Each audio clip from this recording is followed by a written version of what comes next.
John Anik and Kenny Florian podcast. John Anik and Kenny Florian. I f***ing love them. I can't get enough of them. Let's hear that Boston next. Big jab there from Duffy, and Frank Mir is hurt now. Down goes Duffy, out cold. Frank Mir does it again.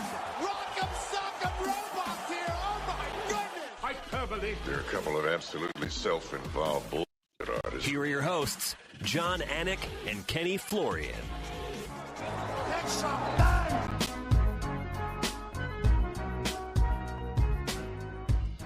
Oh, is it great to be back with you. Therapy in the form of an audio and video podcast. Monday, December 9th, 2024. It is the 527th episode of the Anik and Florian podcast. John Anik alongside three-time UFC title challenger Kenny Florian. Good morning, my friend. 10 a.m. Eastern on the screws. It's great to be with you. Cheers, buddy. Cheers. And congratulations on your Commentator of the Year award. That was awesome. Very cool to see you get that award, man. And I love it. And now here you are. Again, you didn't have enough MMA, and we're right back to talking UFC. Well, we're back. Well, as Joe Rogan likes to say, we are nothing if not professional MMA fans. And this originally started because I felt like I needed an outlet. I needed a conduit through which to get things off my chest after these UFC pay-per-views. And that was this initiative back in 2015. But hey, thanks for the kind words. And thanks to the MMA fans for getting out the vote. And I went downstairs to have my photo opportunity for MMA Commentator of the Year. And the guy was like, congratulations again. And I said, let me stop you there for a second, my man. This is my first trophy. You know, this is the first time anybody in my family seemingly has won anything. So this is not a repeat winner, but a new category. And we're absolutely honored. Thanks to Fighters Only and Matt Brown and Dave Farah and Rob Hewitt in the World MMA Awards, but mostly this fan base that just gives me so much confidence going to that goddamn booth. So we have a lot to get to today. And as I like to say, we do 14 pay-per-view recap episodes. And I feel like these are the episodes that I most look forward to. You don't text me anymore, right? So it's not like I have some major back and forth with you on these pay-per-view fight nights. You know, Longo just calls. I screen those phone calls most of the time. And you want to know why, by the way? So Cody texts him today or messages him in whatever way. Yeah. That I have a conflict with one of my kids. So we're getting a little bit early, maybe if he could do like 10:45 a.m. And Ray's response was, I'll try. So He doesn't care about us. So we'll see. So if we have to wait 90 minutes and have Ray Longo towards the end of the program, that's exactly what we will do. But a lot to get into today. We will recap the piss out of UFC 310. And then the final UFC show of the year beckons this weekend. It is UFC Fight Night Covington versus Buckley. I might actually go as a fan. But we've got some predictions, 5 main card predictions coming up as these guys close out. Place your bets in the main event challenge 2024 style. But we begin, of course, with our UFC 310 recap. Headlines is brought to you by Cuervo. Now's a good time to enjoy the tequila that invented tequila. And we will start with the main event. The cannibal, Alexandre Pantoja, at his cannibalistic best. Once again, Ken Flo. The rear naked choke comes at 2:05 of round number 2. Pantoja successful in title defense number 3. And what a moment for this Brazilian champion and his family at T-Mobile Arena in Las Vegas over the weekend. His nickname is so great. Yeah, this guy is he has the durability, he has the work ethic, the aggression, the toughness, and most certainly the grappling skill to get it done when he needs to. Boy, is he sharp, especially on that back take. And he went against a guy in Asakura who was taller than him, who was bigger, who was extremely dangerous on the feet. And even when Asakura was successful, nothing seemed to phase Pantoja at all. I can't talk. So I was just extremely impressed with Pantoja and his performance. And it's going to be very difficult to beat that guy in any realm, really, because he's improving. He really is improving all the time. So you said durability, work ethic, aggression, toughness, grappling skill. He's an emerging striker. And oftentimes I wonder how a stylist like Pantoja, who really can do it all, would do in a straight kickboxing match right now. But his ability and willingness to engage, right, even coming about an inch away from catching one of those Kai Asakura knees, I think is what makes him appealing, obviously, as a mixed martial arts fan, even if maybe he doesn't get this amazing type of fan response when he walks out in Las Vegas. But certainly one of the best pound for pound fighters in the world. And I think this win is going to age well, Kenny. Before we dive a little bit deeper on Pantoja and his legacy and this performance individually, Kai Asakura is very fast to the human eye. I feel like he's going to beat a lot of these flyweights if he can consistently make the weight. I agree, man. I think Asakura is going to turn in, or already is, a fantastic fighter, but he's going to turn into a fantastic UFC fighter. I think there's a lot of guys that he knocks out and defeats. I think there's a lot of guys that he could probably out-grapple in that division. Wasn't to be so here against Pantoja, who has a ton of experience and momentum right now. But yeah, I agree. I think Asakura is a very good fighter. Just couldn't handle the skills and experience and pressure of someone like Pantoja. So I'm at the press conference and standing between these two guys. And Kai Asakura, I think, respectful mixed martial artist to be sure, but I do think there's a confidence bordering on cockiness. And I think part of what his methodology is to be intense and cocky and smiley and up in your face and even smiling in fight, right? Not to suggest that it played any factor. I would submit to you that the Pantoja is not some guy that I would want to give any sort of extra motivation to. And I did think it was interesting when Joe Rogan after the fact was like, guy's not going to come in here from another promotion. This guy from Japan, come in here, take my belt. This is the UFC. This is this level. And just so much respect for Pantoja and this win, and just the rear naked choke as a fight ending weapon in mixed martial arts. Every fighter should develop a rear naked choke, because we're still showing fucking Kenny Florian's name on graphics here in 2024. Yeah, what the hell is up with that? How am I still in there? But yeah, you're right. I mean, listen, we're going to talk about the Ian Gary fight later, but it just goes to show that it's a technique that is so simple, right? Seemingly, but there is so much sophistication to the actual finish itself.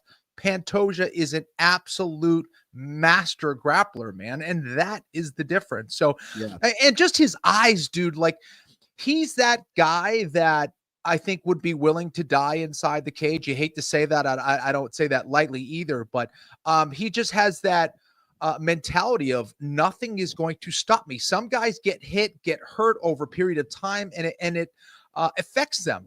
I don't think Pantoja is that kind of guy. He is willing to walk through that fire to get the result he needs.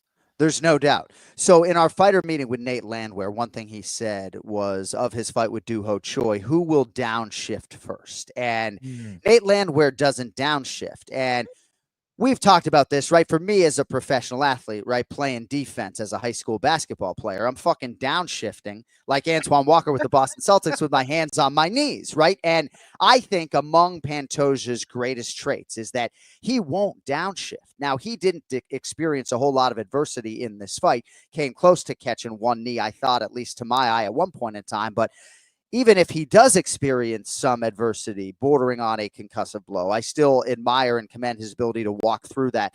The kid's the total package, strength and conditioning wise. With Everton Oliveira, he's in a completely different place than he was when he was fighting in his UFC debut. And when you think about this kid aligning with American Top Team in 2018 and everything else, man, not getting worse. Yeah, not only is he not downshifting, the dude's adding turbos, supercharges, whatever you want to call it. He realizes that is a big component to who he is as a person, who he is as a fighter. It's go hard or go home. So what does he do? Oh, okay, I'm just going to get bigger, stronger, faster, and better shape, and allow myself to continue using that same strategy and pressure and just be more, better at it.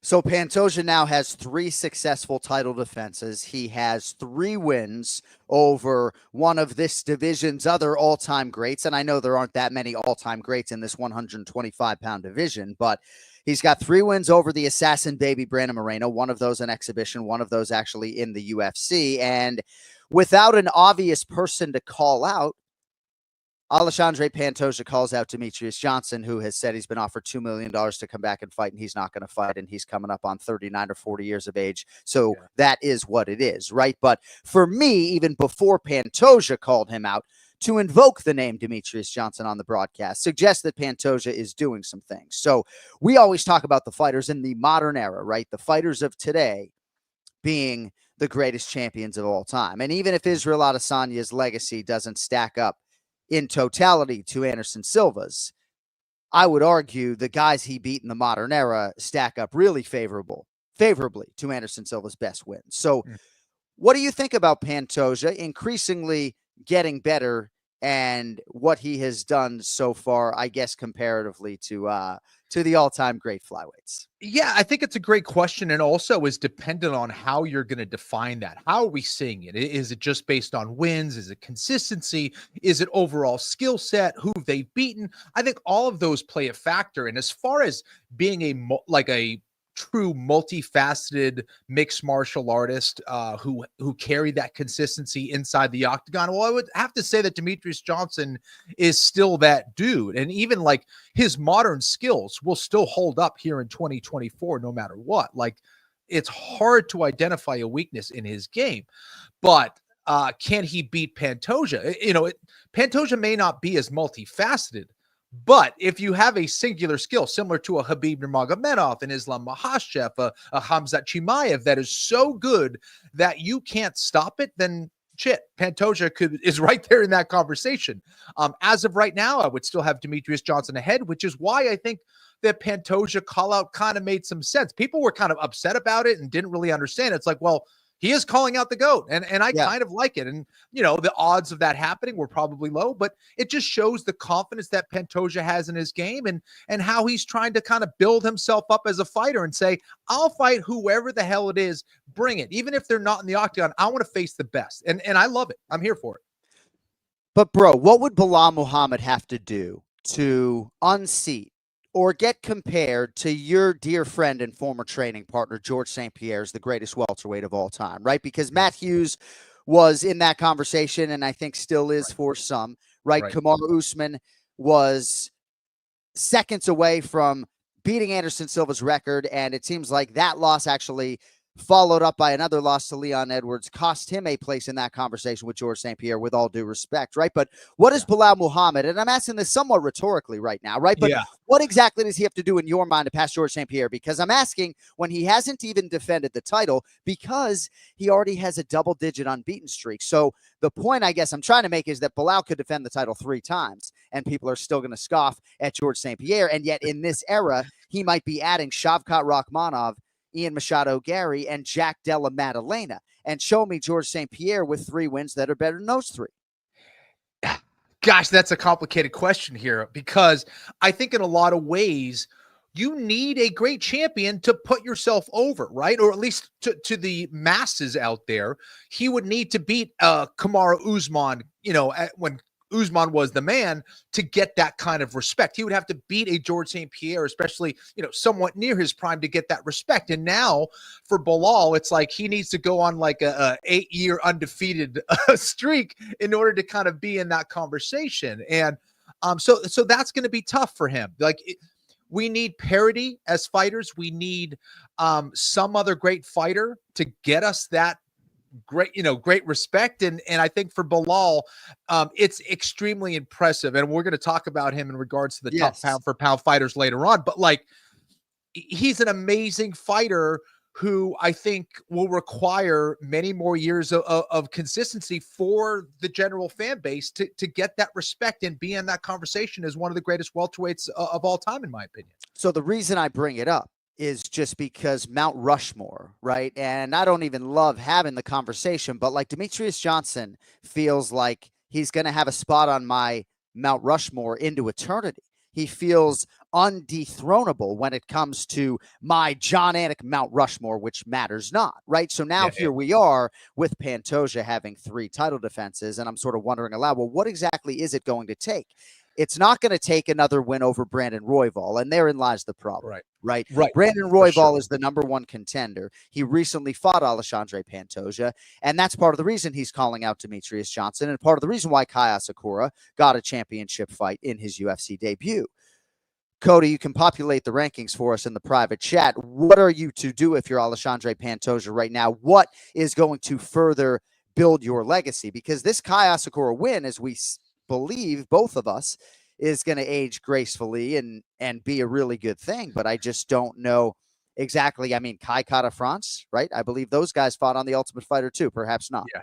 Yeah, no, listen, I think Kai Kara France is the one that's the first name that comes to mind for me. And I think just, KKF deserves it. I think that's the fight that makes sense. Now, the other part of this, John, would be how do the fighters in 2024, 2023 compare to the fighters that Demetrious Johnson was facing? I would say the level of fighters at 125 pounds are far greater and way more multifaceted than what Demetrious Johnson was facing too. So, you have to factor that into the conversation as well, as far as these guys that Pantoja is not only beating, but dominating. I don't know how many defenses DJ had. Certainly the manner in which he beat a lot of guys is impressive. And I think for any champion chasing greatness, and Belal Muhammad's been invoking the name George St. Pierre forever, and everybody have just been laughing in his face, right? And then all of a sudden he gets the belt, and it's like, oh, well, and then all of a sudden maybe Shavkat Rakhmanov doesn't Dusty and Machado Gary in 2 minutes, and people are thinking, oh, well, I think those 25 minutes are of great value to Shavkat. But congratulations to Pantoja. I mean, can I get the fucking rankings on a Monday morning? Cody, I love you so much. There they are, right on fucking cue. I love you. All right, so Amir Albazi obviously is out of the picture now. Kai Kara France, number 4 in the world. Yeah, that's the guy. Tatsuro Taira has lost a fight. And again, I think Royval, in a situation where you're having this fight, say in Miami or in Pantoja's market now, right? Like, I think Royval very well could be the next title defense and has earned it. He just beat Moreno and he beat Tatsuro Taira. But short of that, we do have a fight this weekend involving Manel Kape. I think Manel Kape could be next, Kenny. I don't know if Bruno Silva would be next with his 5th straight win this weekend, but I think Manel Kape could potentially be next, even though he'd be 1-1 in his last 2. He's an excellent fighter, man. Really, really dangerous. I'm not sure he would deserve it over someone like Royval and Kai Kara France, and maybe even Brandon Moreno at this point. But because there's been some fights that have already taken place, his name could be in the conversation.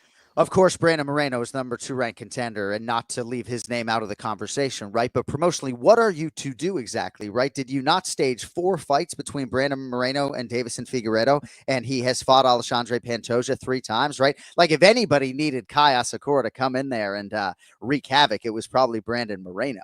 Although I do think maybe Pantoja might have earned an immediate rematch, but it is the Cannibal's world at 125 pounds. We congratulate him. And if you check out on my Instagram, the video of Gilbert Burns celebrating with the Pantoja boys, Kenny, I don't know if you saw that. I did. Yeah. That's what it's all about, is it not? Seeing those boys, a little fucking RNC for dad. Yeah, come in here, take my belt. Not tonight. Congrats to Pantoja and Pahumpa and Macarao, Anderson Franca, Everton Oliveira, and everybody at Dan Lambert's American top team. How about Shavkat Rakhmanov by unanimous decision over Ian Machado Gary, 48-47 across the board. Outstanding tactical, technical fight. I feel exhausted after calling a fight like this, right? Part of it is, of course, with a lot of these things, I don't fucking know what I'm watching, right? No, but it is a tremendous fight, a tremendous showcase for these 2 athletes. The experience accrued and everything else. I'm dying to know what you think of this fight, how you scored it, and everything else. This was an awesome fight that maybe the masses didn't appreciate. I did, just because these are 2 guys that had a lot of respect for each other, that were trying to win with everything that they had in their arsenal, man. And it was a very tactical, strategic fight. And I think that, when you go back and watch it like I did, dude, like, Ian Gary was maybe 2 punches away from winning a decision against that fight. Like in that fight against Hamza, against oh my gosh, I can't even think, against Rakhmanov, because I think that, early on, I think Ian was really hesitant with his hands because of the fear of the takedowns. And I think he did a great job on the feet defending a lot of those takedowns, but he sacrificed a little bit of his striking prowess because of that. Very, very close fight that was back and forth. Ian Gary had his moments, and I don't think there was it's kind of cliche to say that, but I don't think there was a loser in this fight. I think Ian Gary came off not getting decision, getting a heck of a lot of respect from the fans after this one.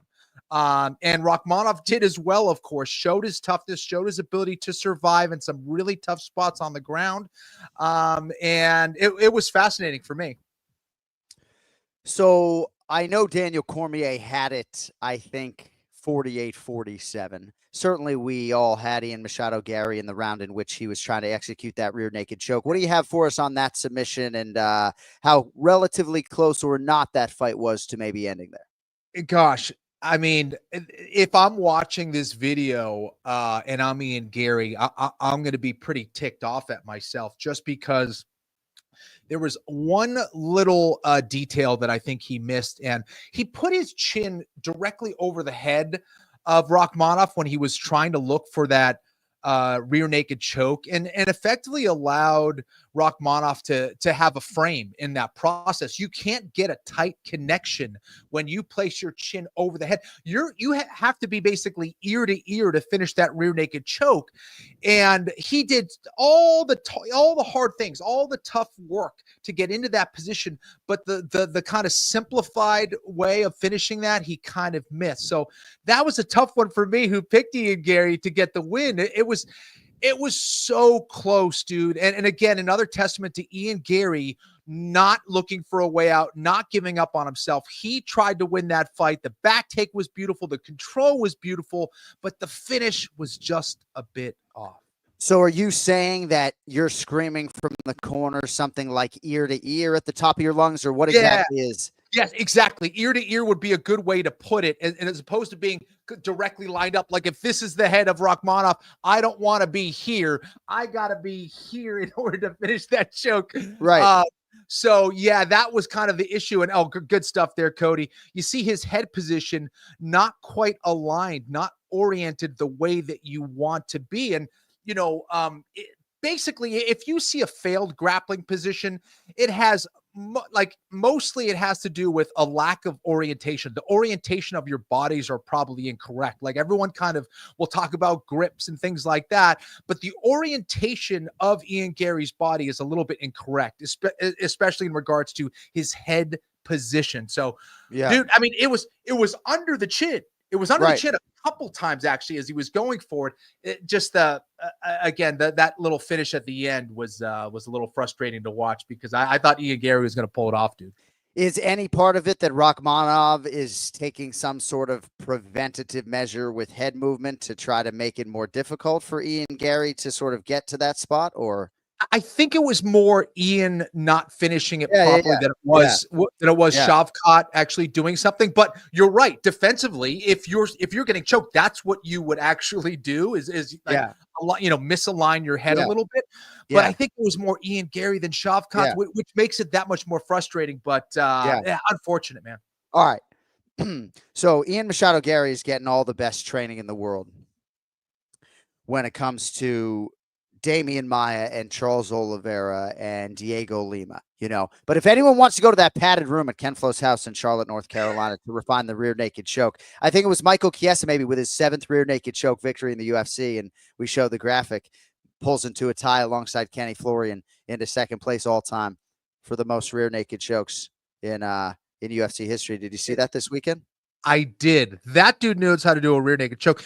Mike, don't you think it's time to retire, man? You all quits. You don't need any more chokes, or you can keep fighting. Just don't do any more submissions, please. Thanks. It is just interesting because Daniel Cormier back in the day solicited Ken Flo's advice when they were filming UFC Tonight for FS1 on the rear naked choke, which Daniel Cormier really could execute quite well. I went out to San Jose before the Anthony Johnson fight as well. And that was a lot of fun. But, DC picks up things so damn quickly as an Olympic level wrestler would.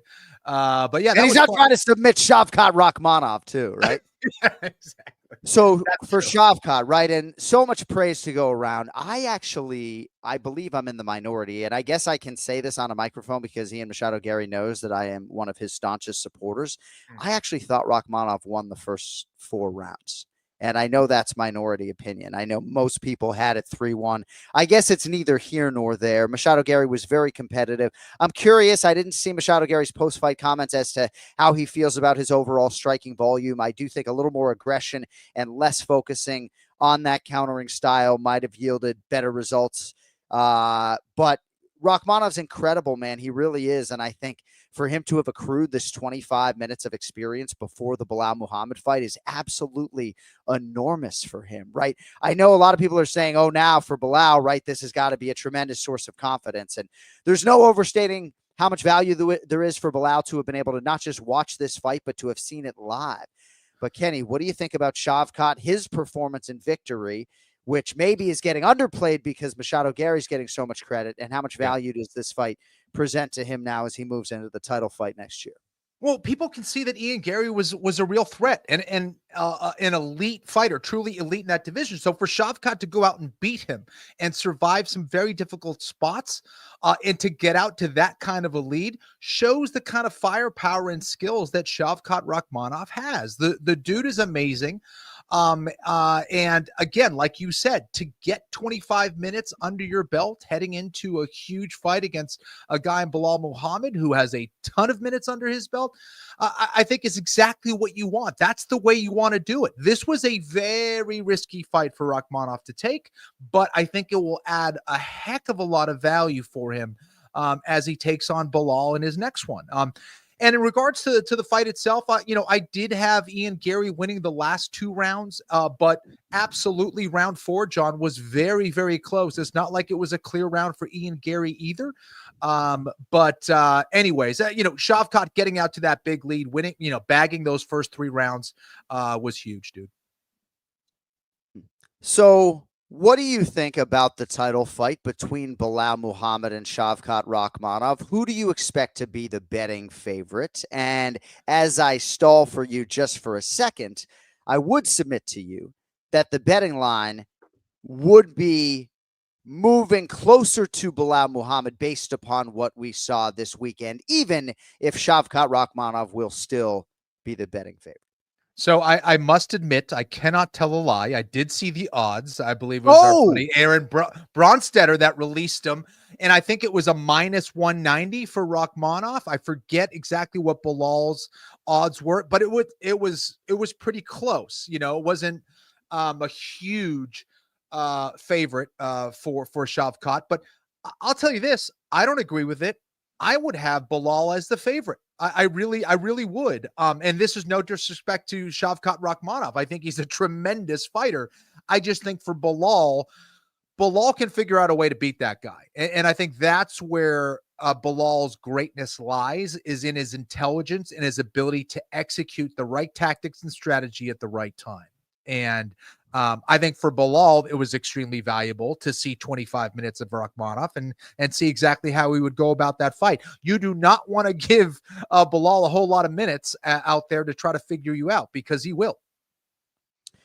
So opening odds, Shavkat Rakhmanov minus 200, Belal Muhammad plus 170. And all I was really saying was that depending on how that fight had gone, maybe Rakhmanov would have been minus 240, right? But certainly a lot of people, when Daniel Cormier says to however many people are watching, right?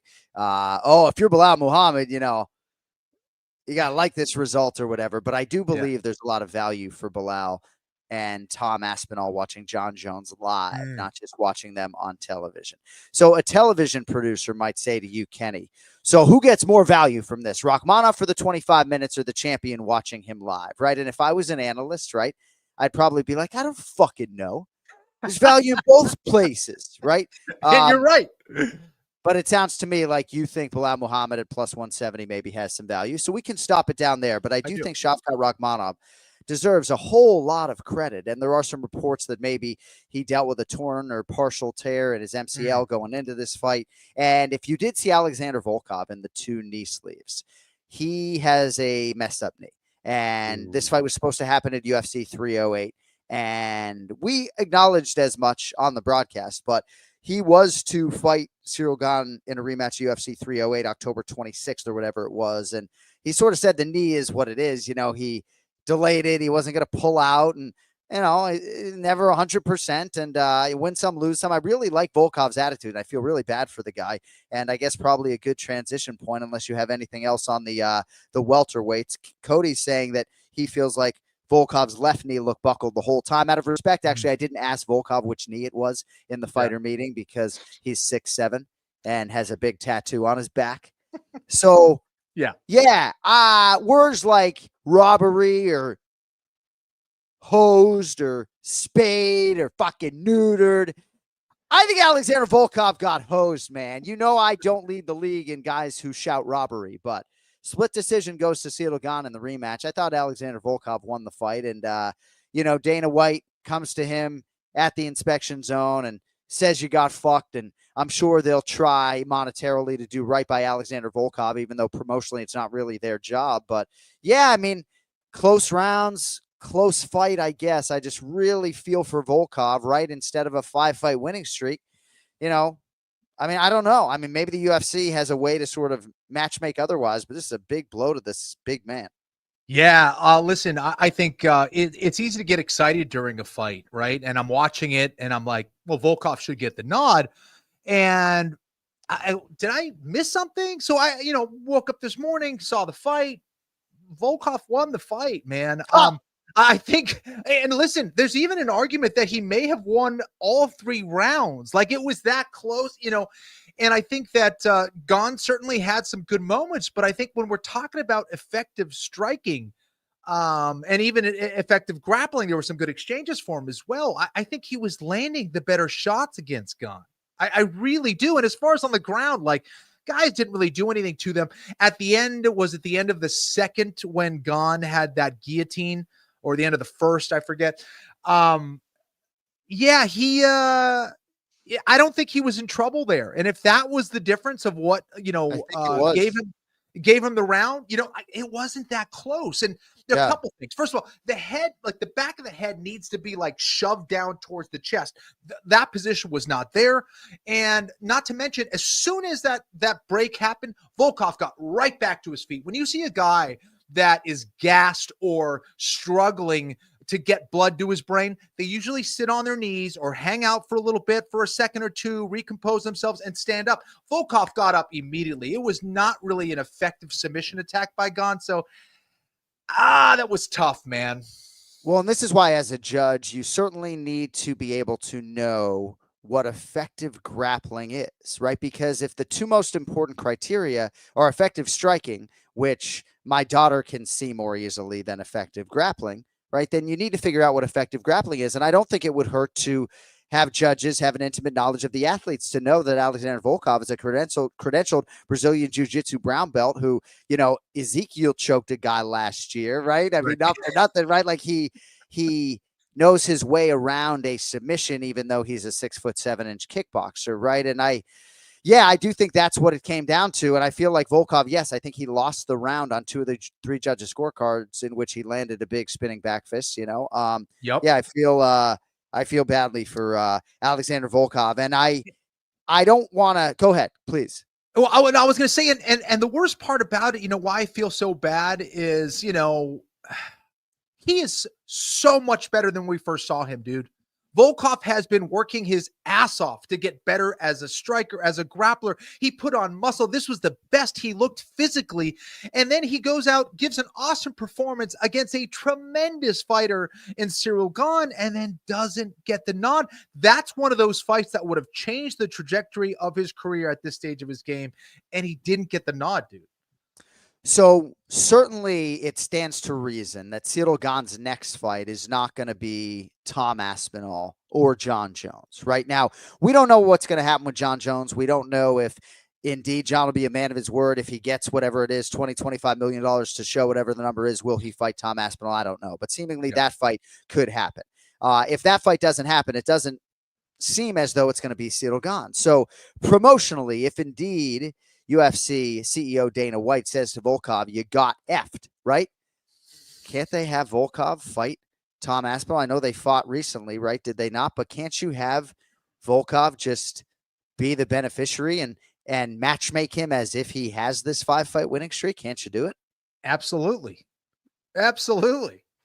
Will they do it? I mean, nothing's stopping you, so right? sure. I would say the most powerful man in mixed martial arts, Dana White, could find a way. We'll see what happens. We'll see what happens. Yeah. I do hope that we get an undisputed UFC heavyweight championship fight no later than July 31st, 2025. But I mean, I guess you congratulate Ciryl Gane, but he's walking out of the octagon in some part because he thinks he lost the fight and in some part because he busted his toe. And it did look pretty mangled from my vantage point, right?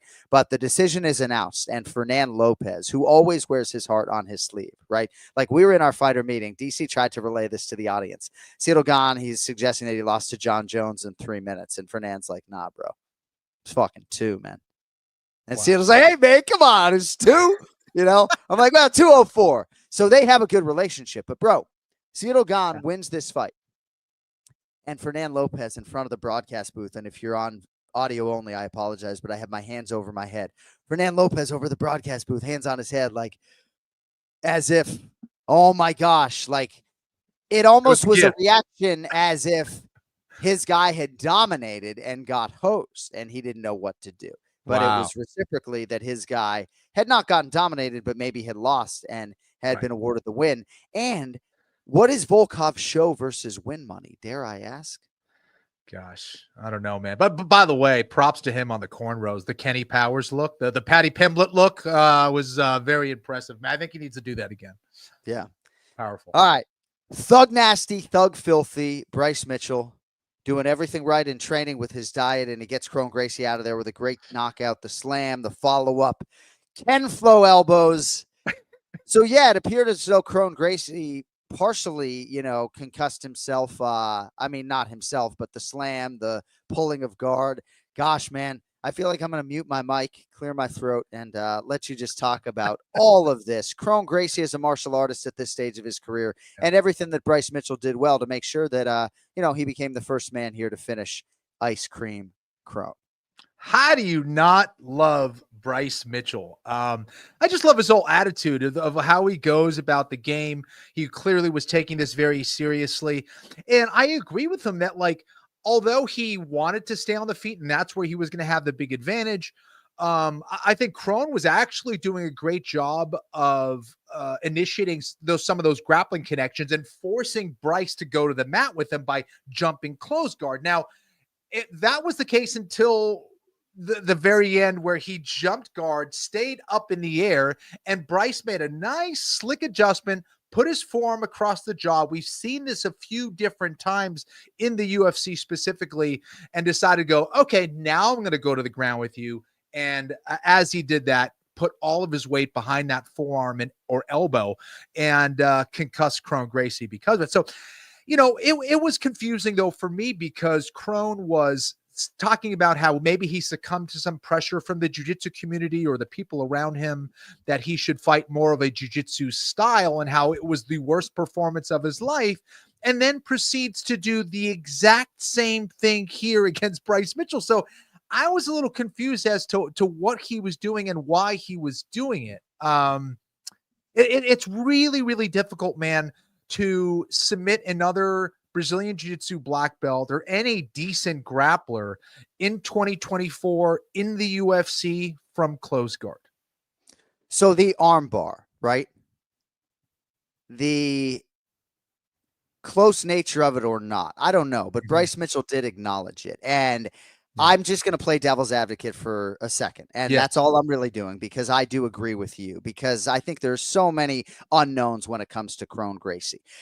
I would imagine, as someone who has cornered Ryan Hall, that even over a lifetime as a martial artist for Ryan Hall, he has spent more time striking, more striking repetitions in training and everything else than Kron Gracie. But I don't know what Kron Gracie is doing, what he was doing in Montana during the global pandemic, what he's been doing in Las Vegas, whatever else. I don't really know. But how close did he come to catching an armbar on the number 13 guy in the world? Because to those like Chael Sonnen and others, maybe you and me, who would submit like, dude, this style's just not going to get it done in 2024 in the UFC. I just feel like the submission danger is so real. The threat is so real, even with the closing of guard, that like, what happens if he catches Bryce Mitchell in this fucking armbar? You know what happens? Now he's number 13 in the world. Right. And there are a lot of guys in that top 15 that cannot defend him the way Bryce Mitchell can. So if you get to the ground one time, you know, but I'm looking at Sean Shelby and others sort of, you know, I think a little bit frustrated with Crone. Absolutely, man. And this is where it gets a little complicated, but I would say this, you know, the reason why you're right actually is because despite, you know, all the skills that he has or doesn't have, his best chance of winning this fight was taking it to the ground. And he doesn't have the highly developed wrestling skill. He doesn't have the highly developed stand-up skills either. So why wouldn't you give yourself the best chance of winning the fight and kind of jump guard? Now, it wasn't the best way to go about it, and it's going to be a very extremely difficult way to go about it, but that honestly may have been his best chance of winning the fight. And, you know, maybe it's further, you know, rendered like correct by the fact that he almost got that arm bar. Now, he was in the position for it. Bryce was able to frame on the inside of one of those legs, and while it was tight for maybe a second, I don't think it was a huge threat or as much of a threat as people thought. Bryce did a great job countering it. Crone did a great job attacking it. But that was it. It was just like that one moment out of all of those minutes inside there that he was effective against Bryce Mitchell. And, you know, it's just not a style that's going to work in modern mixed martial arts, not certainly at the highest level in the UFC. Right. Well, and he paid a dear price, obviously getting concussed. I just do find it an interesting conversation when it comes to Crone, because as a commentator, I'm thinking, man, you know, seemingly this dude's just trying to create one or two fight ending opportunities. And I don't have to tell you how good he is at, you know, getting that done. But yeah, I mean, you got to congratulate Bryce Mitchell. And one thing Chael Sonnen said on the post-fight show, Kenny, was that someone needs to tell Bryce Mitchell that he's, you know, better than he thinks he is. So what do you think overall about Bryce Mitchell and his relative ceiling in what's a pretty ruthless featherweight division? Well, I think he's maturing as a fighter, both inside and outside the octagon. Well, one of the greatest things I heard him say, and this was an approach that I took a little bit later on in my career as well, was, you know, the fact that I don't want to get too high on my wins and I want to get too low when I lose. And I think this is a guy that is showing a lot of maturation as a man. And that has learned a lot from, you know, his past experiences in the UFC. I think he's really working hard to approach the game in a more professional manner. And, you know, I think defensively he showed that he is trying to improve that aspect as well. You know, when you're in there against guys like Topuria, Josh Emmett, you realize, hey, you know, this is what the elite is all about, and I need to get better. And I think he's making an honest attempt at trying to do that. So he's getting better, and I think he's a guy that is going to continue to climb up the rankings. A lot of big fights await Thug Nasty Bryce Mitchell after what he was able to do this weekend. And maybe the Korean Superboy Doo Ho Choi is going to find himself in the featherweight top 15 at some point in time, Kenny. Looked like a top 15 fighter to me, and getting past Nate Landwehr to kick off the pay-per-view. Ken Flo, your thoughts on the maturation of the Korean Superboy Doo Ho Choi, who made his UFC debut in 2014 at 23 and now 33, man. Gosh, just watching him sort of manage distance in and out. This fucking dart and Korean will knock your goddamn head off. John, what's the age where we stop referring to fighters as kids or boys, or, you know what I mean? Like Uriah Faber was the California kid. He was 40 years old. You know, Doo Ho Choi, he's 33. He's no longer the boy anymore. Can we call him the man? I don't know. Anyways, bro, Wonder Boy's hair is whiter than mine. That's true. Exactly. This is what I'm talking about. Okay, so this kid, this guy is an amazing striker. You know, he looked like a Korean version of Topuria, dude. Like, his striking was sharp as F. You know, just the way he was putting together combinations, the amount of strikes he was pairing together in his combinations, the sharpness, the accuracy, the speed. He looked on point, dude. He looked like an absolute sniper, and there was a point where it seemed like every time he threw, he was landing on Nate Landwehr. And now Landwehr isn't necessarily known for his defensive skills. However, not a whole lot of guys can do that against someone like Nate consistently. And then there's the whole grappling aspect of it, where you could tell this guy has been working extremely hard on his grappling skills. Similar to Volkov, he has realized, okay, I can't go in there and just be good enough out there in the UFC or just be satisfied with being a very good striker. I need to be a all-around mixed martial artist. And he has done that, dude. His foot trips, his takedowns, his defensive wrestling skills, his positional skills on the ground. This may have been the most complete and aside from maybe Pantoja, this was maybe the most impressive and complete performance of the night. So Joe Rogan asked Doo Ho Choi about the grappling in his post-fight interview, and Doo Ho Choi sort of deadpan, like, yeah, I've been in the UFC 10 years. I better be good at grappling at this point in time. Right. But yeah, I'm just fascinated to see what the matchmakers do with Doo Ho Choi. And our producer, Cody Merrill, writes in the chat, Doo Ho Choi looks like a boy, though. And it is true. He still does look like a boy. But go watch some of that early footage. Back then, he looks like a teenager. So Cody also wrote something in the chat here about Nate the Train Landwehr. And I don't know if you're looking for him to come to New Hampshire and take your life, but I disagree with it. So I will bring it to the masses. And I know Cody at 6'3" tall believes in himself. So he's actually closer to 6'2". All right, so Cody wrote, Nate Landwehr is that chick who talks a big game, but dead fish in bed. So he gonna find you, bro. So yeah, I mean, I think the Clarksville, Tennessee product, Nate the Train Landwehr, is better than Cody Merrow is letting on. But yeah, I think he's pretty disappointed with this. You know, I think he expected to be far more competitive against Doo Ho Choi. Do you have anything for us on Nate in terms of what he might need to do? Because you know, obviously now it's losses in 2 of his last 3, and that's not what he's looking for.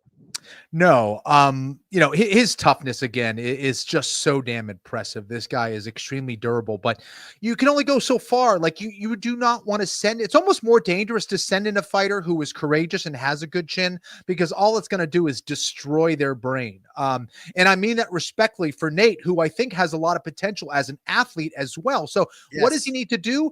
Just get better defensively, more technical, moving your feet, utilizing you know, that head movement to get in and get out safely, being more of a sniper, getting in without taking damage and knowing how to get to a clinch safely, and just being a little bit more precise and more technical with his takedown ability. And if he was able to do that, he would have had a lot more success here against Doo Ho Choi. But you know, this is a guy in Doo Ho Choi we don't see very often. And that's why it's a lot of time, you know, very difficult a lot of times to know how good a fighter is going to be if you're not seeing them on a regular basis, because you can make a tremendous amount of improvements if you're able to go away for a year or so and come back. You could be a completely different fighter. And that's what we saw with Choi. But again, for Nate, I think he needs to do that. Take some time off and just work on being a better all-around mixed martial artist. And if he does that, I think he's going to have a heck of a lot more success, because he's got the work ethic. He's got the toughness, no question about that. And, you know, he just needs the time. Well, and you also said not just the work ethic and the toughness, but what you led with was that you think he's a good enough athlete, right? Like there's a good enough athlete in there. Right. Dude, he went to college on a track scholarship, 800 meters. Oh, that's a brutal race. Is that half a mile? Is that what it's a half a mile? It's 2 laps. It's exactly. It's one of the more brutal races in track and field. Like I used to do those, and dude, my heart just like pumps just thinking about it. So you know, obviously it's why he's so well conditioned for sure. Dude, imagine fucking Nate the Train, fucking choo, right? Running, sprinting the 800 meters in a fucking singlet or whatever they wear. Cody, he's coming for you, bro. He gonna find you. Yeah. You can't run away. Yeah. I wish I had my Nate Landwehr notes. Can I just real quickly go get him? I'm going to actually ask you a question so that for the audio people, they won't notice anything. I'm going to ask you a question. No, I can't ask you that right now. So Vicente Luque, by the way, Kenny, you need to talk about cars with this guy, because when he was going to be fighting Nick Diaz, my twin brother Jay was interviewing Luque for the UFC just in sort of a producer role. And Luque loves fast cars. I think he rebuilt like the first car he ever had. And yeah, I saw him driving a Ferrari. It actually made me want a Ferrari for the first time since I was like 17. I'm trying to think where my Nate Landwehr notes are, but what I'm really going to do is just try to remember some of these quotes. But, he's just sort of talking about, that man in the basement going to come out. That man in the basement available come out anytime, Clarksville, Tennessee on a UFC map. He's another guy that's very, very likable, man. He's the man. I remember he came up to me at one point. He was like, hey, man, I know it's Nate Landwehr, but, in terms of the broadcast, like, I want to be clear what we're trying to brand here. It's Nate the Train. It's like, all right, my man. It is Nate the Train. And also at the end of our fighter meeting, says to me in DC, and I did relay this on the broadcast. I don't know if you heard it, but he was like, hey, it's always good to see you guys, but I am looking forward to maybe getting a chance to talk to Joe Rogan in that octagon. Did not get that opportunity courtesy of the Korean Superboy, Doo-Ho Choi, who I think is going to beat a lot of guys in that featherweight top 15. All right, at this point, Longo, 22 minutes later than his scheduled arrival, so we will proceed on to the prelims before we bring in Ray into the conversation. And his fighters twice competed on the prelim portion, so it's probably a good time to bring Ray on in the not-too-distant future. But the featured prelim was Dominic Reyes over Anthony Lionheart-Smith, and I don't really know how to contextualize this. Cody, there's no fucking rush. We can put him on the back end of the show. In terms of Dominic Reyes, I'm not really sure how to contextualize this, Kenny, because he gets the TKO over Anthony Lionheart-Smith, and inevitably we're going to spend more time talking about Anthony Lionheart-Smith, who was competing without his best friend and mentor, and I don't even know how he did it. But for Dominic Reyes, Kenny, this is a second straight win. He finishes Dustin Jacoby in 2 minutes with a whole lot of style points, and then he does exactly what he needs to do here and really busted up Anthony Lionheart-Smith, even though that man just refuses to cut open. So I guess in terms of Reyes, if I could, right? Is there anything that you've seen now in these relatively quick fights? This was a little bit longer. At least the stools were required here, but I wonder aloud if Dominic Reyes might get fast-tracked a little bit because of how close his fight with John Jones was and because of the nature of the adversity in some of those crazy knockout losses to the likes of Yuri Prochazka, right? So what do you think about Dominic Reyes in terms of contendership? Yeah, I would probably want to see him get one more in. I think that defensively he was a little susceptible to getting countered at times. He was taking some shots back, but largely was really, really dominant against Anthony Smith. And he definitely has the firepower. I mean, he's always had that, where if he lands, you are going to get hurt. And I also love the fact that he's integrating more kicks as well. That was good to see. So this is a guy in Reyes who continues to improve, wants to get better, wants to be the martial artist out there, and had a really good performance. And again, Anthony Smith not in the best spirits or best form in this fight, but it's understandable why. So I don't know how much of our audience watched the post-fight show or heard us last week talking about exactly what happened. And I don't know how much our audience wants us to dig deep on this. It really is sad. Scott Morton cornered Anthony Smith in 57 of his 58 pro fights before this one, but that's really the least of the concern when it comes to their relationship, right? Far more personal than professional. Best friends. This was his mentor, and he just doesn't seemingly want to live his life without Scott in it. Thank God for the presence of Anthony Smith's children, whom he wanted close on this night, or who knows what Anthony Smith would have done to try to damage himself, because going in there, Kenny, he wanted to get punched in the face. And, part of me wishes he just didn't take the fight and he allowed me to, just punch him in the face or something. But he was wanting to, feel pain, because nothing could, be deeper than the pain that he was already experiencing. And, I've never seen a fighter overcome by that type of emotion that I can recall in the inspection zone. I'm sure there have been similar ones, fighters losing a parent or a sibling or something. Cody Stamen, when he lost his brother and competed, but it wasn't so soon thereafter. Actually, maybe it was. I don't know. Stamen's the only one that comes to mind, Kenny. Really sad. Yeah, that's extremely difficult. I lost one of my mentors, one of my training partners during my fight career, not that quick of a turnaround or anything like that. And it's not an easy thing. Now, I also didn't have that long relationship like Anthony Smith did as well, where it's much more than just coach, training partner, mentor.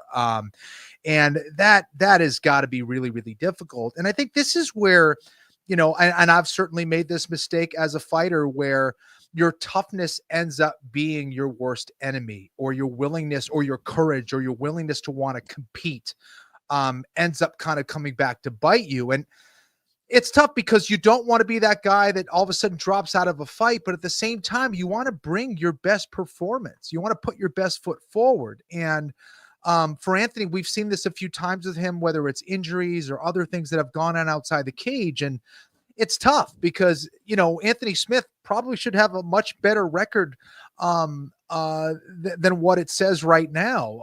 And he's a guy with a lot of skills, a lot of toughness, but he's also had a lot of bad luck out there as well. So that was hard because Anthony Smith is a really good dude. When you talk to him, when you meet him, he's one of the nicest guys in the sport. And, he's had a run of a lot of bad luck. So Cody Stamen, it was actually even shorter, a turnaround, so to speak. His younger brother passed away May 27th, and then he fought on June 6th. Then he did win. He beat Brian Kelleher by decision. Anthony Smith was with us for our ESPN coverage in New York when he found out that Scott didn't, wake up. This was totally unexpected, and Anthony Smith left and flew home and still chose to compete. And for a guy who has almost 60 pro fights, I do think he is, once the fight starts, able to compartmentalize it. And I think a lot of fights for him feel maybe like training sessions. He's just not fearful of what's going to happen in there. And I think this was as fearless as he has ever been in there, almost just in some part enjoying the prolonged nature of the ground and pound, and just very disturbing overall. And, I'm a paid analyst on the post-fight show, and Anthony Smith is one of my best friends in MMA, and I do hope to get the chance to call fights with him one day. But there is a monetary component to this, and fighters do have their, oftentimes, biggest paydays at the end of their careers, and I do think that's a part of this as well, to make the walk and, feel like you can win the fight to whatever degree. But I do believe that you're right in terms of the ledger and the record. It could be better if Anthony Smith was wholly focused on contention or winning at times. But we congratulate Dom Reyes. We'll see what happens from here. Did you see Vicente Luque turn in the fastest Anaconda in the history of the UFC's welterweight division? Actually, maybe. Yoshiyuki Yoshida, I believe, is a welterweight as well. I don't know if that's the fastest Anaconda in UFC history, but certainly the fastest in the welterweight division. Dude, how about the silent assassin, man? Dude, what a killer. And I figured if he was able to get this fight to the ground, he was definitely going to be the more dangerous and better grappler against Cuervo. But he landed the shot on the feet. He was, the reason he got him on the ground was he landed a beautiful counter shot as Cuervo was coming forward. And, Cuervo seemed to be the faster guy on the feet. I think a lot of people expected that. He seemed to be the better guy overall on the feet.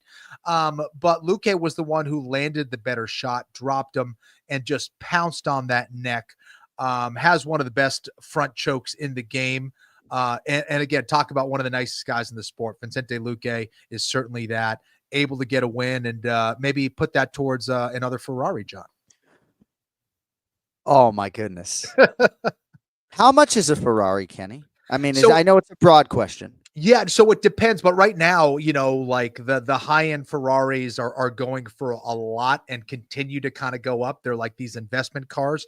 So I would say you're looking at like a cheap Ferrari right now would be like $250,000 to $280,000, something like that. Maybe $225,000, depending on what you're getting. But you're looking at least $200,000. Let's put it that way. Yeah. Should I sell some Bitcoin and get a Ferrari? No, don't do that. I'm just kidding. All right, wait Mobstar. Wait to the end and then buy like 5 Ferraris in like 5 years, There you go. The underappreciated Movsar Evloev gets past Aljamain Sterling by unanimous decision. Finished this fight in fine fettle, and that was enough to get it done. I was fascinated by this fight. Movsar Evloev, Ken Flo, I don't know if you heard me say on the broadcast, no championship in the UFC, no sugar. And man, he looks like he hasn't been, eating sugar cubes on the side. My goodness. What do you have for us on Evloev and Aljo? Yeah, I don't think he's had a carb since he was like 2. Yeah. He looked to be in an extremely impressive condition. My goodness. Lean. And looked really, really good. Some of those wrestling scrambles, dude, I loved watching that fight. Aljo had a hell of a fight, and Evloev certainly had a hell of a fight. And to me, it came down to who was giving up inside position, and Aljo was giving up inside position, that space between armpit and hip, which is the most valuable real estate as a grappler. If you want it and it's available, you take it. And that's what Evloev was doing. He was winning. That's why the underhook game, Dominic Cruz talks about the underhooks all the time. Why? Because that's the real estate you want. That's how you control the body. And that was the difference on some of those scrambles where Evloev was coming out on top and controlling Aljo, where he was able to win that fight. And again, that was another one that was really, really close. Aljo was like just seconds away, maybe a minute away from winning in round 3, gave up his back. And I think that was the difference there. But I really enjoyed the heck out of that fight. Aljo, similar to Ian Gary, proved himself to be elite in the 145-pound division. I know a lot of people figured that, but to do what he did against Evloev and to have that much success against a elite grappler like Evloev on the wrestling game, I thought was really fun to watch. It was awesome. Aljo will come back stronger from this, but Evloev, he sold me now. He's the real deal, and he's going to be a guy that's going to fight for the belt. I was really impressed with his toughness and his conditioning.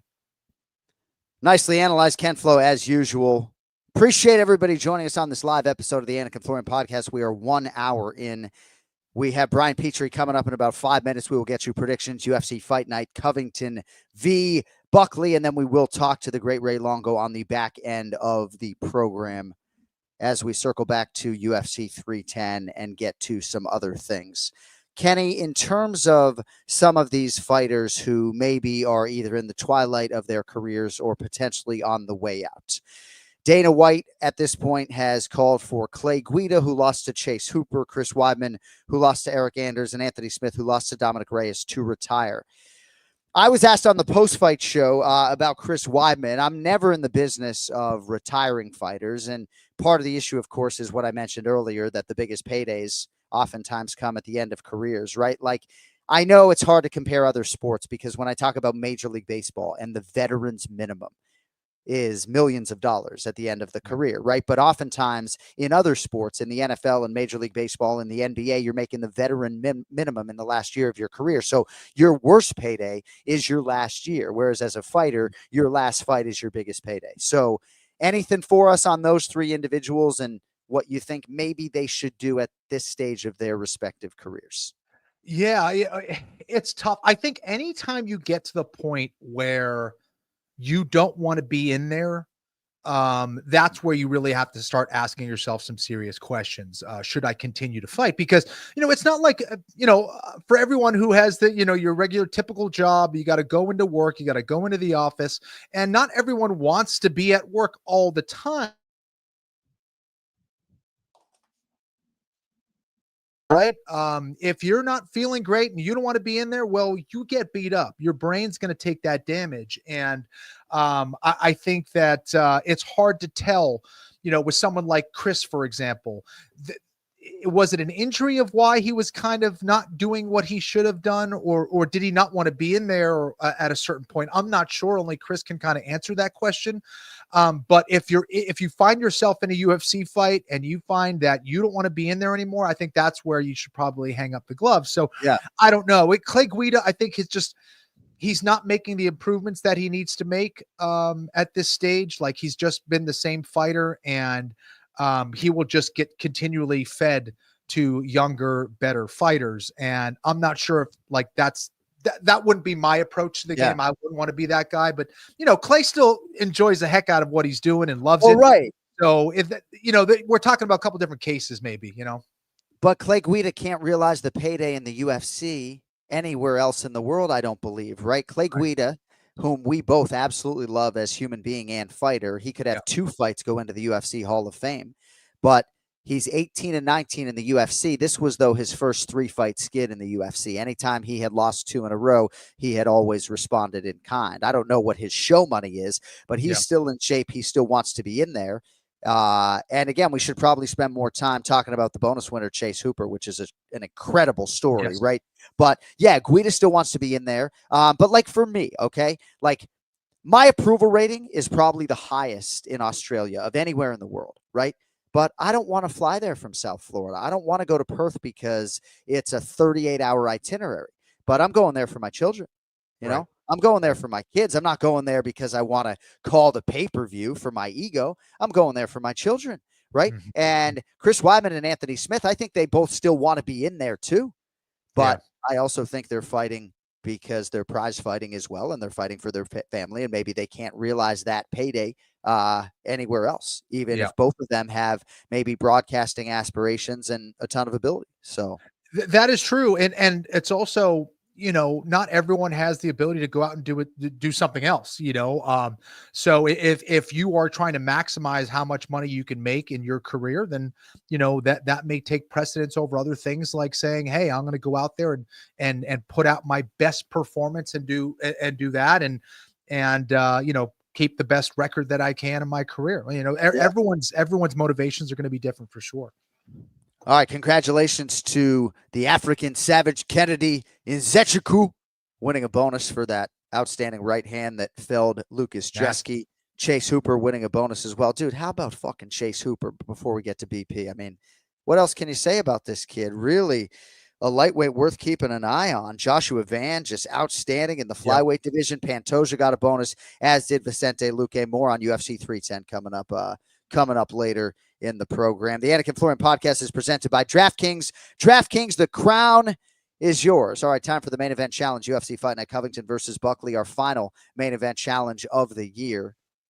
As we welcome in Big Gun Brian Petrie. BP, appreciate you being here early, buddy. Yes, I'm good, buddy. I'm real good. Last one of the year, man. I'm in the plus money, so I'm a happy man. So I don't know if you had to change your work schedule to be here early. Did you? Yes. Thank you for doing that. No so problem. You can tell me. I mean, I did send this out months in advance and tried to flag it in case you couldn't do that. You can always tell me that. But here you are, not only changing your work schedule and showing up early. And this is not a bit. I'm not trying to be funny. But Longo's telling us he'll try, right? And then I'm told at 10:40 that he's going to be there in 3 minutes. And now it's 11:08. We're live, and he's nowhere to be found. So maybe I didn't need to throw him under the bus to acknowledge and appreciate you. But thanks for changing your work schedule for the show, Brian. No problem. Yeah, it's a busy time in my business, but I've been there 18 years. I have a little credibility, a little flexibility. If I need a day, Mike just bust off. If I need a day, if I need an hour, we're good. So no problem. All right. Just letting you know that if that's ever an issue, don't be afraid to pull out your swinging Johnson and tell me to go fuck off, right? This is not the cleanest episode in the history of the show. I am exceedingly upset. You're just gonna have to take it. All right. So if I were to give you like 30 seconds on UFC 310 before we get into this stuff, would you use it on Pantoja or Shavkat or my guy Joshua Van, the Fearless? Where are you going with your 30 seconds? Man, that's tough. I would want to cover all of it. Shavkat apparently tore his MCL. He looked great. I love the way Ian Gary has handled the loss as well. Yeah. Arrogant, brassful guy, but he's not pouting like other people has. He's handling it like pure class. And Pantoja going like, oh, cool, bring over another champion. That's fine. I'll fucking run through him. Unbelievable by Pantoja. Confidence all week. I love the shaved dome. And he went in there as a military haircut all day. He went in there as a killer, right? Against another killer. I mean, don't get it wrong. Asakura is legit. He's got plenty of UFC wins. Well, Pantoja's on another playing field, and I really hope he gets the respect he deserves because that's a pound for pound fighter right there. Top 5, top 2, top 3. You can get into arguments. Yeah. Time permitting, Kenny and I'll close out the show today as we put sort of a kicker on it with our top 5 pound for pound fighters in the sport. And let us just all get down on one knee and pray that Pantoja's haircut is not a precursor to a trip to Turkey for a new hairline. Hopefully not. Hopefully not. Like everybody else in the free fucking MMA world, right? My gosh. I had a buddy just do it. I had a buddy that did it, and it's reasonably priced. They pay for your flight, hotel, procedure for like 4 days. It's like $2,500. That's not bad. And that's a good deal. That's a pretty good deal. And he went to there's a bunch of clinics over there. He went to an Esteem clinic. He did a bunch of research. $2,500 for the flight over there, flight back, hotel for 4 nights. That's not bad. You only got to cover your food. I might be visiting Turkey soon. Hey, Kenflo. So Kenny, your mom Inez, her dad, right? Yes. What was his hair like at the end of his bald? Life? Yeah. Bald. So you might be going to Turkey, Ken. Yeah. Kenny, you gonna go to Turkey? Dude, my dad still has all his hair. He's in like what, 86 or something like that. So, yeah, I You don't, know who's in but it's Turkey? supposed to come from your mom's. That's right. gene. Yeah, your mom's Your dad. is mom's what they dad. said. My mom's dad had a full head of white lettuce upon Nice. his death. And as many people know, I am covered in hair. You know who's in Turkey? Light heavyweight Ebo Aslan, who Oh, he's over there. Okay. kills- Oh, what do you kills mean? people He's a with huge star. Yeah. No, but so Kenny, Yes. what do you think there's not a 0% chance potentially that would you ever do a hair transplant? I'm not trying to put you on the spot. Not a 0% chance. Right, I'm exaggerating, but I do, my forehead has turned into a little bit of a 5-head. So who knows? We'll see. I'm okay for now, but I wouldn't mind some extra hair on my forehead a little bit, Wouldn't Let's mind it. just hope, Bri, that Pantoja was trying to look tough for the fight And it maybe worked. likes the new haircut. But Yeah. I actually, now that I think about it, I'm a betting man. Mm-hmm. It looked I'm good. afraid I'm going to see him on Instagram at like new hairline in Turkey like next week, man. Does he have a bad hairline though? Is it back? Well, I wouldn't have had anything for you on Huh. his hairline until I saw him shave his head, and Yeah. maybe it seems like It's might be going back thinning a out little bit. since you're asking the 'Cause, question, and I'm I mean, not listen, a 'cause liar.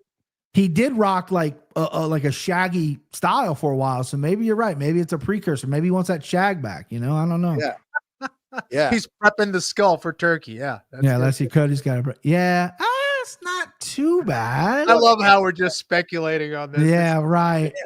no, I mean, as his MMA game continues to thicken and round out, it looks like Yeah. his hair is thinning. So Yeah, I guess that happens. Father All right, Time well, gets us all. let's move Yes. on. I think we can move on. Sure. What do you do with Pantoja, by the way? It really is interesting, Bri, right? Because we sort of talked about how like Brandon Royval's the number one contender, and Mhm. after turning back Tatsuro Taira and Moreno, he is certainly worthy. But like, if you're Pantoja, right, this Kai Asakura fight was worthwhile because it had a legacy building nature to it. So I just think they're in an interesting spot with Pantoja. Is there? I mean, you do Kai? Like, what do you do? Yeah, I mean, listen, there's a lot. Look, when Demetrious was champion, there's a lot of guys that got spots that were like, you look back and go, huh? I mean, he defended against Chris Carriasso. He defended against, Ray Borg at the time. I mean, no disrespect to these guys, but they were just feeding him guys in that division. I feel like 125 is a little deeper nowadays. I feel like Manel Kopp has a really good performance. He could get the shot because he could be exciting, and he dropped his last one against Mokaev, who's no longer in the UFC, who is trying to work his way back to the UFC. But there's some options there. I mean, I don't know how many times you want to roll out the Brandon Royval fight, Right. But yeah, and I like Pantoja because he's like, I'm not moving up. Fuck it, I'm the guy here. So I'll fight anybody. So I like that. So they got to find somebody for him to fight. And yeah, I mean, again, if 125 pounder in the next few months blows the doors off a place, I mean, Yeah. we're looking at maybe him versus Pantoja. I do believe fighters in that Australia, New Zealand pocket get a lot of consideration just because of how rabid the fan base is for mixed martial arts in that part of the world. And Kai Kara France not only is coming off a huge knockout, but he has an entire region behind him. And I think he has a great chance to produce a highlight if he does end up winning the fight, if he's next for Alexandre Pantoja. By the way, before we move on. Yeah. So yes, I didn't put this together because I'm just sort of studying 28 fighters. So you can say that I'm really ignorant or stupid for not being able to see the context of this. But yes, before the fight, Pantoja's boys were saying after the win, we're going to eat Japanese food and watch anime. I saw that. Okay. Little fucking savages being raised here in South Florida. No? Yeah, bro. Jesus. I didn't even put it together. I thought they just wanted sushi after the fight. No. You're so innocent, man. John. You're such an innocent man. Look at you. Pure innocence. No, dude. They're fucking playing chess, dude. They're playing chess out here. My gosh. No pressure, Dad. But if you win, we're going to eat that nation's food Yep. and watch anime. Incredible. Love All right, it. main event challenge, UFC Fight Night, Covington versus Buckley. And by the way, Kenny, just so you know, we're not at place your bets yet, but your deficit is such, couple grand, whatever it is, $3 grand, I don't know. If I were you, right, to try to beat him, I would be doing a $1,000 parlay Mhm. on like 5 or 6 or 7 fights, because it's not out of the realm of possibility you hit it It's almost like you know me. Yeah. All right, first fight for us, though, as we predict in the bantamweight division. Soncora Daniel Marcos out of Peru, minus 170. Taking on Adrian Yanez, who is plus 142. Marcos undefeated, 16-0 with a no contest. Last win came in Louisville back in June. Yanez on the other side, Bri, he was all the rage at one point in this division a couple of years ago. He dealt with the loss of his head coach, Saul Solis, during COVID-19. That was in 2021. He has now rallied back from that 2-fight skid. What do you have for us on Marcos, the favorite, and Yanez, the dog? Love this fight. This could be a scrap. Daniel Marquez, Marcos, right? What? Marcos. Daniel Marcos. Marcos. Hey, I got it. Let me rewind. I got it. Daniel Marcos. This is a guy who's got a lot of skills. He's got some really good front kicks. He's got some long range weapons. I don't know if he's a killer yet. He had a guy in the Contender Series on skates and couldn't put him away. And then, the Davey Grant fight, I thought he dropped, but he is undefeated in the UFC since then, or since he's been in the UFC. But you got Adrian Yanez, who I think this dude, I've been a big fan of Yanez for a while. I've seen him on Remember the Show. He has a great mind for the sport. I know he went through some tribulations, but he found out against Rob Font. Oh shit. Okay. I'm buzzsawing through everybody. This is a different dude. And then I don't think he took Jonathan Martinez as seriously as maybe he should have, because he got his wheels kicked off.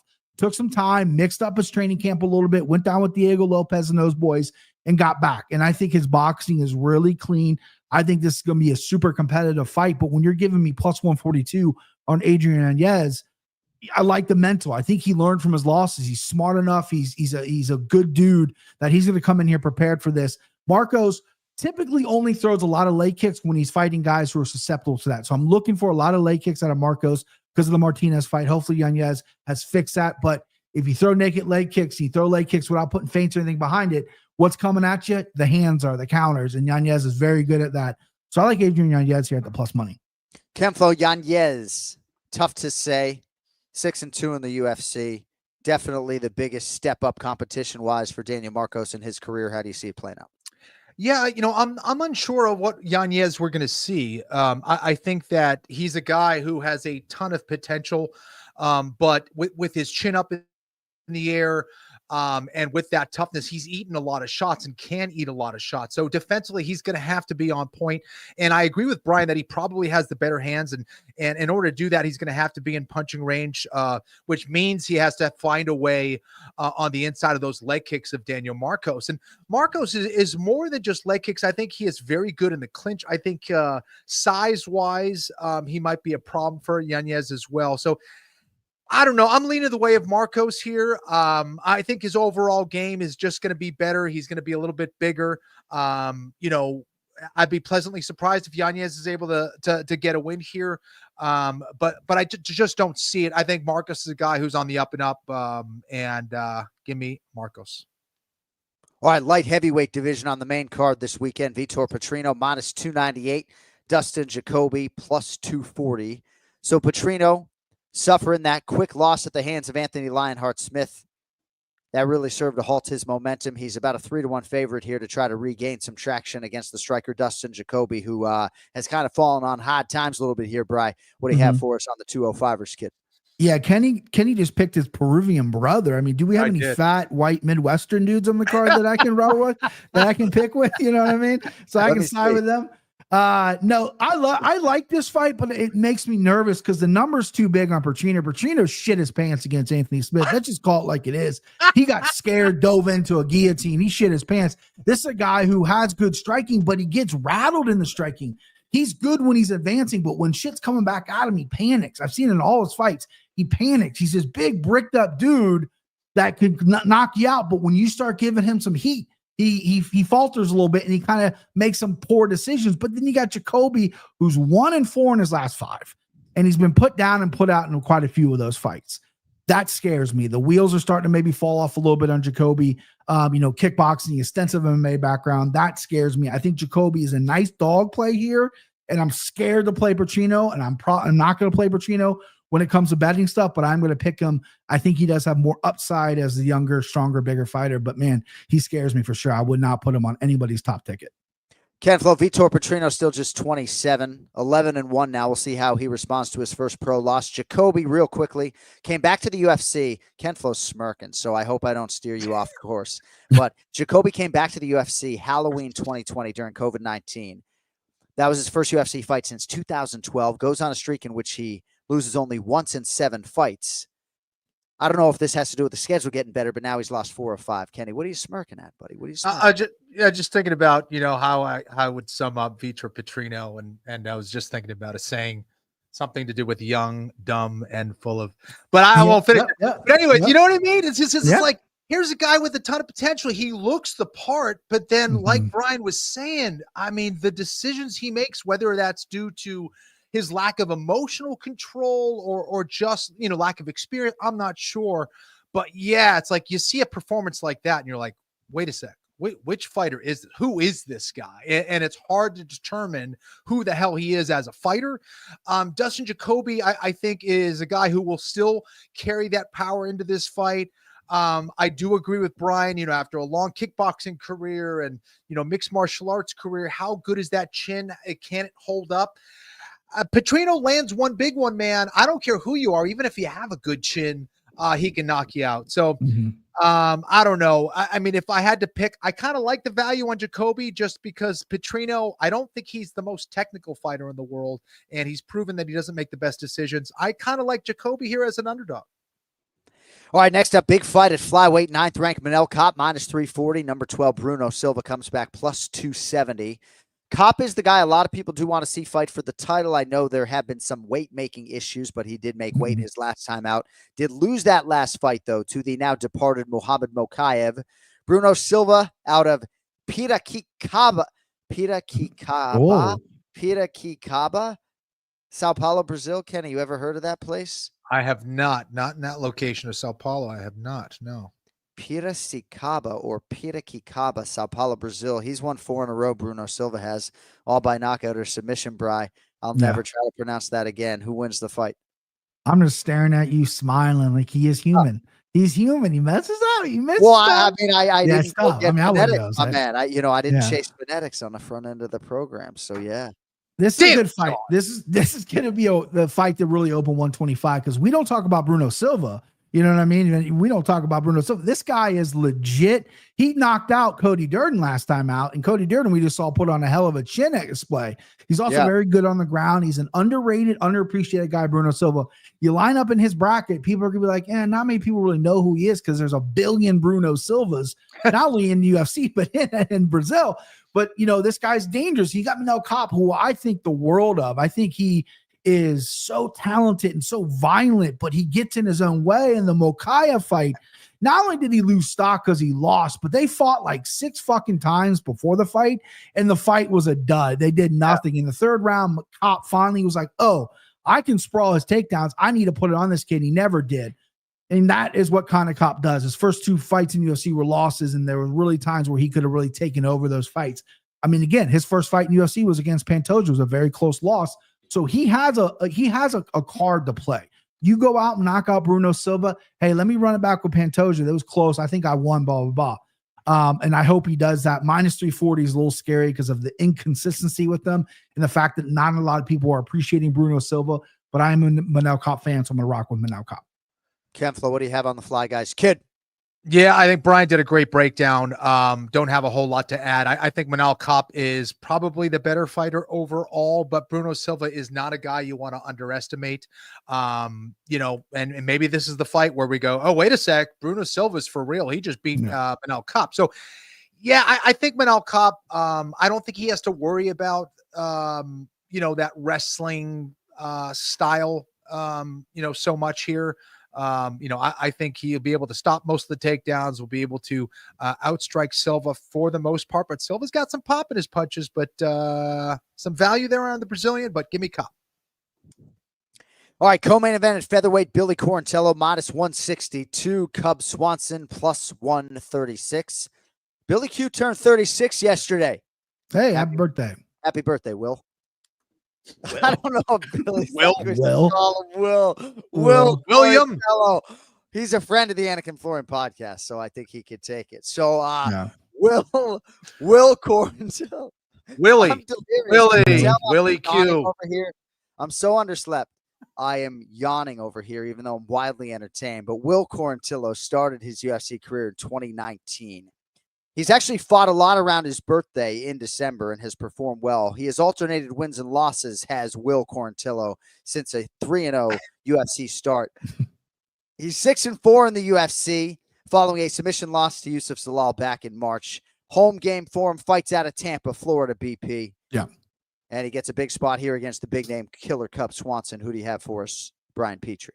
John, you'll never remember this because you cut a mic multiple times a week, but you initially told me that I look like a Billy. And you're like, I'm going to start calling you Billy, right? That was probably a year and a half ago, right? And never picked up steam. I still have people in my MMA Takes podcast live chats that go, what up, Billy? And people are like, who the fuck is Billy? So that's an old reference here. Speaking about Billy Q, the guy knows, everyone knows what he wants to do. He's going to weaponize his cardio. He's going to come at you. He's going to rough you up. He's going to clinch you up, take you down, and make you stand back up. The only problem with that is lately he's been getting finished, which wasn't never what happened to him. He was a robot, right? He's a zombie, walked through people, couldn't walk through the Edson knee, couldn't walk through Yusuf Zalal, who's on a heater right now. But I still think he has enough in the tank to take out Cub Swanson. I love Cubby. I love Cub Swanson. When you come from those blue mats, when you come from the WEC, you're always going to have my respect. You're always going to, there's always going to be a salute from me. But I just like Cub has power still, but he still only fights at his pace. And when you start ramping up that pace on him, I don't think he likes it too much. He obviously can catch Billy Q here. Low price at plus 136. I thought he'd be higher than that. I'm going to rock with Billy Q. Probably just cardio machine, not probably finishing Cub, but going to a decision. Yep. I think you're muted. Oh, sorry. How did I? There you go. I don't know. Sorry, guys.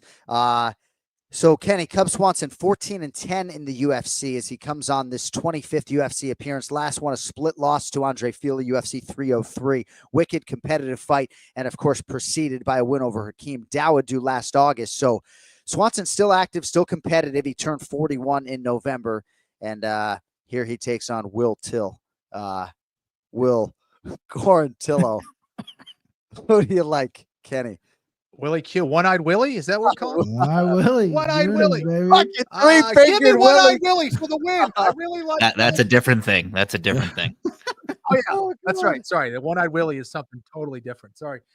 All right. The wheels have fallen off. Okay. So I'm with Brian on this one. I think that, first of all, this is great matchmaking. I think this is a fight that makes a lot of sense. Perhaps a more important one for Billy Q. Cub definitely more near the end of his career. But I think that, this is one of those fights where Billy could definitely weaponize his cardio, like Brian said, and get the win. Cub likes to kind of control the pace like a lot of fighters, and doesn't always do well with pressure consistently over time. And while Cub is still very potent, I'm not sure he has that same kind of knockout power or speed that someone like Barbosa has, or maybe has the submission prowess of some of the other guys that Billy Q has gone with. So I like Billy Q here in this spot. I think this is a fight where he can come back. I also like the fact that we haven't seen him since March, so he's had a lot of time to develop. He said he wanted to change a lot about how he approaches fights and how he goes about them defensively and stuff. So that's all good stuff. Whether Billy's able to do that when the fight starts, I don't know. But I like Billy in this spot. I'm glad I'm not calling the fight in Tampa, because this would be like a big Norm situation where I'm in my own head calling it. And Willie Q is a great nickname, Cody. You're right. Quill. Excuse me, not Will Quill. Will Till. Fucking Will Till. Will Quarantillo. I mean, fuck, he's going to kill me. Oh, my gosh. So when I went to Camp Samoset in Casco, Maine, they used to try to scare us with stories. And this recurring story was about Three-Fingered Willie. Three-Fingered Willie Quarantillo. All right. I was at the rival camp, Camp Manitou. Do you know about Camp Manitou? Yeah, they used to destroy us, especially in baseball. That's Campbell. Got it. All right, main event in the welterweight division. 9th-ranked Joaquin Newmanson Buckley, minus 278. Former UFC interim champion and 6th-ranked contender Colby Covington comes back plus 225. Bri, you know Buckley was to face Ian Machado Gary. He was pulled to fight Shavkat Rakhmanov. So now New Mansa putting his 5-fight winning streak on the line against Colby Chaos. Talk us through the main event, BP, if you would. Yeah, this one surprised me when I broke this down. This obviously got announced a while ago, and I've been obviously watching the tape. I am not the biggest Colby Covington fan. I don't really love the shtick. I know he came at you a while ago, John. That got us all fired up. But I think the if you're going to do a shtick like that, you got to kind of win, right? You got to win fights. And then I don't love I was complimenting Ian Gary after he lost, how he handled it. Colby Covington doesn't handle losses well. He thinks he's won. You got knocked out by Kamaru Usman in the first fight, and you're like, I won that fight. Well, no, you didn't, bro. But anyway, you look at the Joaquin Buckley fight, and this is interesting because Joaquin is hot. He's undefeated at 170 right now, and he's looking great. He's traveling all over the world, all over the United States to get really good training in, and he has shown. The Stephen Wonderboy Thompson fight, his last time out, he was slowing down. It was a very heavily grappling game plan, and he slowed down. And I don't believe in lucky punches. He landed a great shot to put Wonderboy out, but he was slowing down. This is a 5-round fight against Colby Covington. Colby Covington, as much as the shtick is there, he's also a cerebral guy. He's going to take fights that he thinks he can win. There's a reason he took this fight as opposed to hopping in against Shavkat the week prior or Ian Gary or whatever, is he sees something in Buckley. And I think that's going to be the wrestling. I think that the 5-round, he's going to keep his distance, kind of like he did with Leon Edwards, stay away a little bit. Joaquin's going to kind of explode in there. He's not a long-range guy like Leon is. Doesn't have the most potent leg kicks because Leon kicked off Kobe's wheels. And then Kobe's eventually going to take him down, rinse and repeat, tire out Joaquin Buckley. I'm surprised I'm going with Colby Covington. But when you're giving me plus money on a guy like Colby who can drown you in a 5-round fight against Joaquin Buckley, I feel like that's you have to take that as a gambler at plus 225. So I'm going to go Colby Covington. All right, Covington last competed against Leon Edwards. That was a loss at UFC 296. And even though there have been bouts of inactivity, he has competed at least once in every calendar year, and albeit on short notice, getting one in here. Last 7 fights, Kenny, for Covington either have been decisions or have gone into a 5th round, as he did against Kamaru Usman or the TKO against Tyron Woodley. Now fighting the younger Joaquin Buckley, who is 30, who's really coming into his own. I think he packs as much power and is as athletic as any welterweight in the world. I think that's reflected in the betting price here. Minus 278 for Buckley, Ken Flo. How do you think he fares in the biggest fight of his career to date? Yeah, no question about it. Buckley is a very dangerous and powerful guy.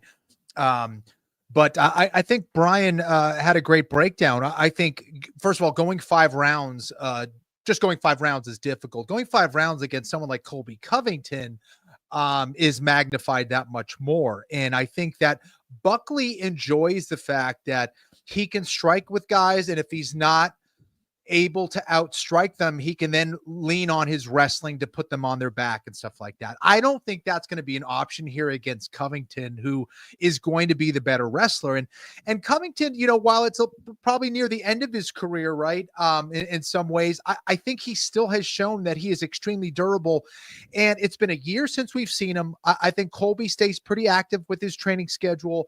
And these are the times, like I said before, where you can really make some good improvements. And I also think that we didn't see the real Colby Covington against Leon Edwards. I know that Leon, is a fantastic fighter and all that stuff, but I don't know, something seemed off with Covington. I think he went into that fight pretty injured. I don't think we're going to see that. So I'm not sure we should judge Colby on his last one against Edwards again a year ago. I think we'll see a Colby Covington who is going to bring the pace and talk about weaponizing your cardio. I think that's what we're going to see here in the main event. And Covington will probably wear down Buckley in and around 3rd or 4th round and be able to get a win either, by TKO or by decision. But Buckley is still a dude, even though Colby has a tremendous chin and has proven to have that. Buckley still is a guy that you do not want to eat too many shots against. Buckley can put anybody out at any point. So if Buckley gets it done, look for that to be early. But I like Colby here. All right, bang up job breaking down the main event for the final UFC fight night of the year. And before we get to place your bets, I would just like to thank both of you individuals, our chief handicapper, Brian Petrie, Kenny Florian, for all of the fight breakdowns for all 41 or 42 UFC cards this year. Appreciate your commitment to the program and to all of the sports bettors out there. Time now for Place Your Bets, brought to you by JohnAnik.com, where you can get 15% off with promo code BLACK. All the Anik and Florian podcast designs are up there. One More Sleep designs and everything you might need. We update the standings from UFC 310. Petrie was at 672.55, made $400 on the week. Hits on Brian Battle, Alexandre Pantoja, and Vicente Luque. Losses on Nate Landwehr and Crone Gracie. Year to date, over $1,000, $1,073. Team Florian was minus 1061. 1-4, Kenny, perhaps a little bit unlucky. The losses on Aljamain Sterling, Ian Machado Gary, and Kai Asakura. Did hit a $3,000 straight wager on Dominic Reyes, but he was a big favorite. So it's minus 1117 for the week, minus 2179 for the year. So the deficit, about 3 G's, maybe looking at a big parlay here. Brian Petrie, you get $1,000. UFC Fight Night Covington versus Buckley. How you spreading around your cash, if at all?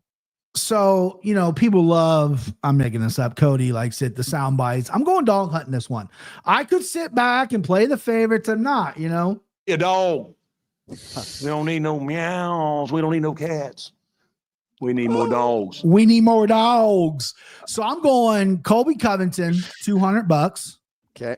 Let me go Adrian Yanez, another $200. And I'm going to go ahead and dust off my old parlay shoes. We're going to dig into the prelims, Navajo Sterling, Billy Q, and Manel Kopp parlay for plus 150. That is going to be $200. That's current right now on DraftKings. I placed that bet before I got on the show. And the my final bet of 2024, the Anik Florian podcast, we're going back to MJ, baby. Michael Johnson, $400. I love him in this spot. He ain't going to fail me. I have an addiction to betting Michael Johnson, and he's not going to fail me. All right, Michael Johnson with your final 400. So 200 on Colby Covington, 200 on Adrian Yanez, 3-leg parlay for 200, and then 400 on Michael Johnson. Will got it, Bob. That parlay, incidentally. We'll see if Will can deliver for you. Ken Flo, you got $1,000. What are we doing, kid? All righty. So we're going to play that parlay you were talking about, Johnny boy. We're going to go with Marcos, Manel Kopp, Billy Q, and Covington for $1,000. All right, we will do the math next week and see who emerges as the winner of the main event challenge. At Brian Petrie MMA, if you want more from that guy. His MMA Takes podcast is outstanding.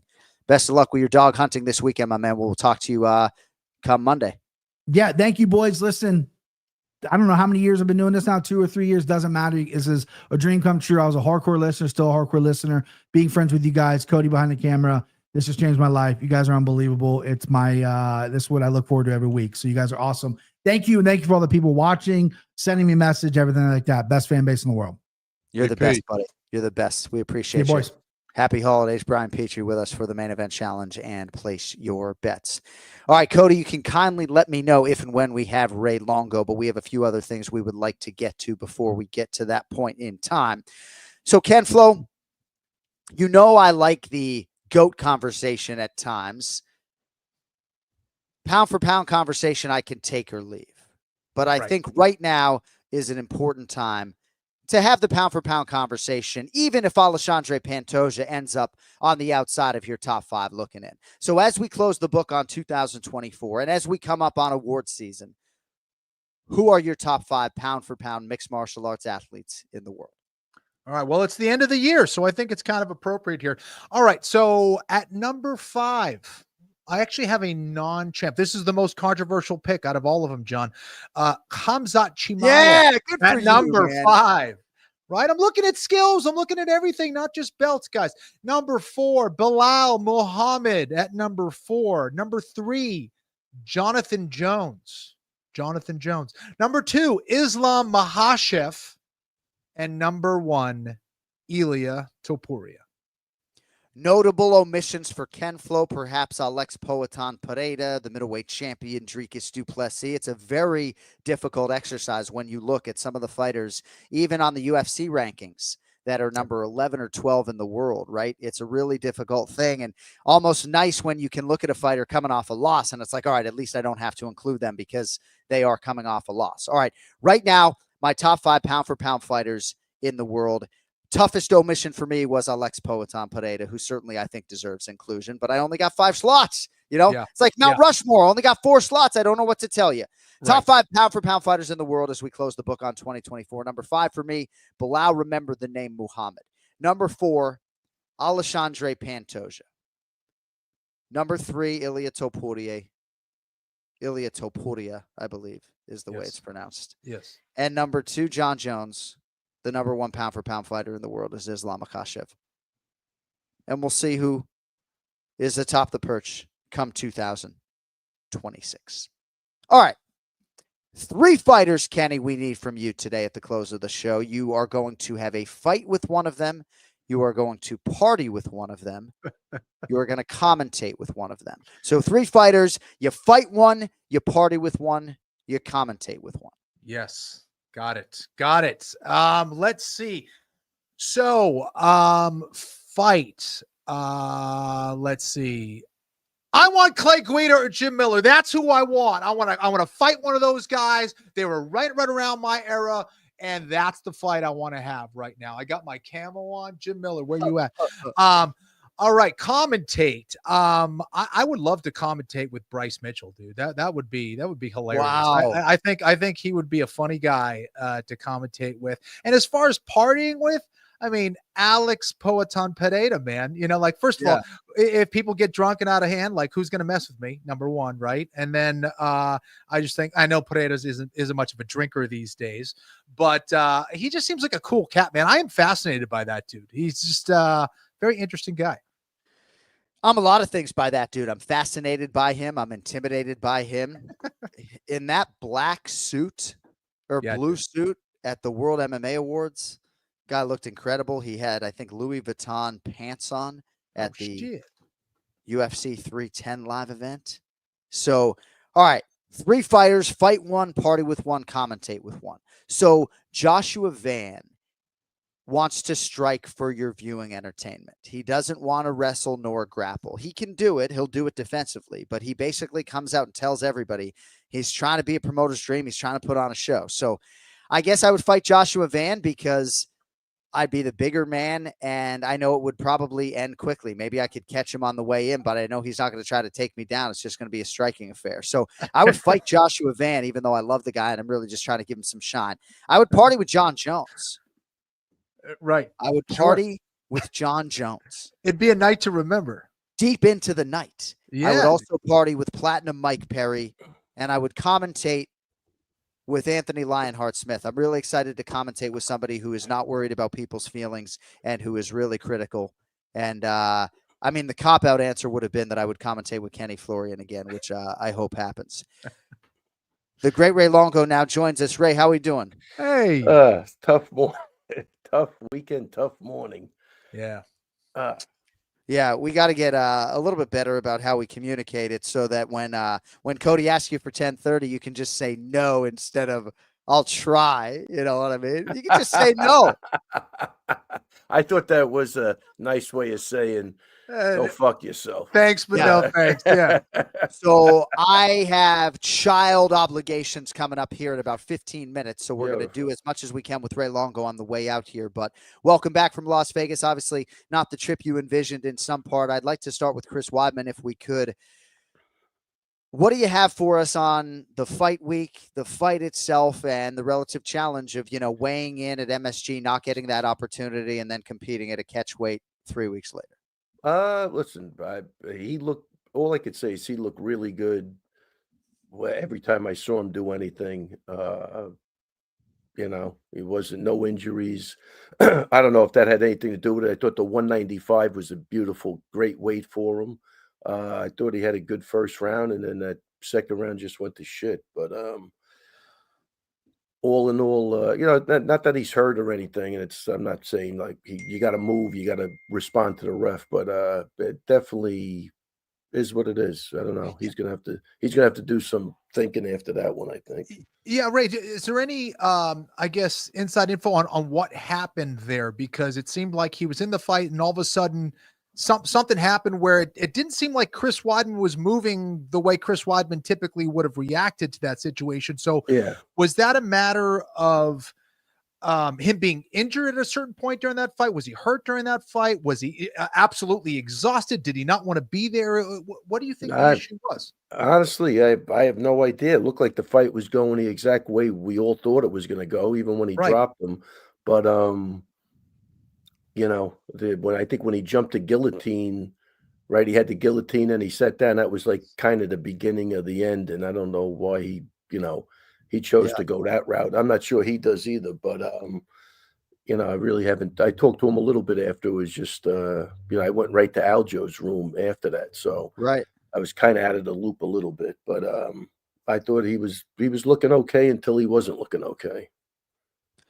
I did think that as he was walking out of the octagon, he had a little bit of a different look on his face. I think it was more than just frustration. I think it was almost asking himself internally in that moment, like, am I going to do this anymore? And I think when I sat down with him a few weeks ago and he had sort of more assurance in that leg than in the Bruno Silva fight or the Brad Tavares fight, even just 5 weeks before the MSG fight, he finally felt like he could really push off of the leg and do some things pain-free. So I sort of felt like going into the MSG fight, I know a lot of people felt like he was going to lay down the gloves. I felt like it was really a 2-fight proposition minimally in his mind. Maybe I'm wrong and I shouldn't be speculating, but what do you think? I mean, is it unfair of us to have that conversation with you? You know, Dana White would like him to retire at this point in time.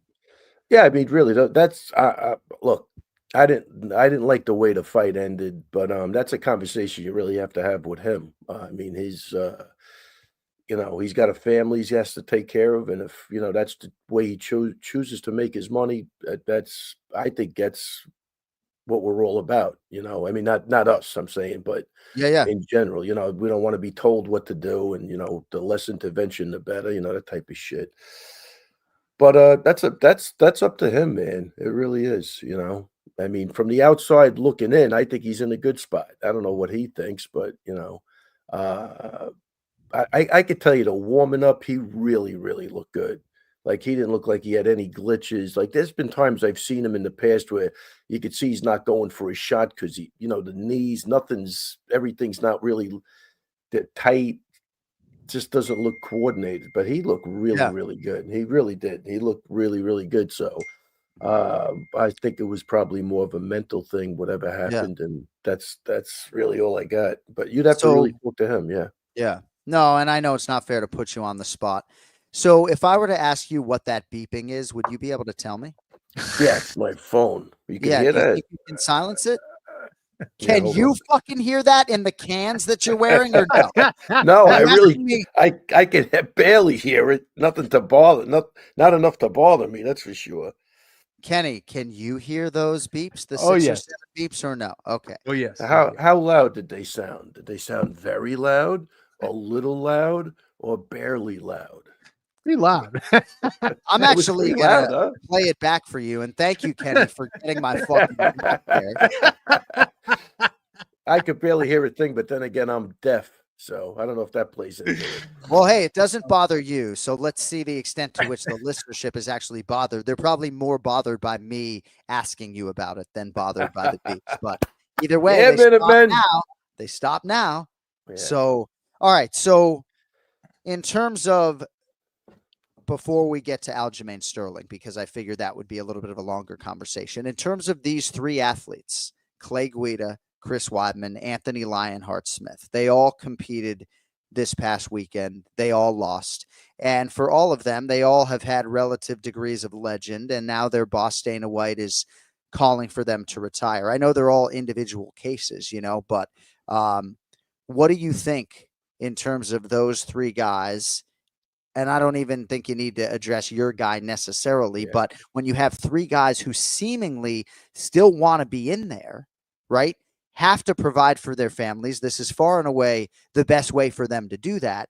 But yet some people are wondering how competitive they are, with guys that in their prime, they maybe would absolutely dust. Without a doubt. Yeah, I think that's the question. But I'll tell you one thing, that Clay Guida's got some energy. I don't care how old he is.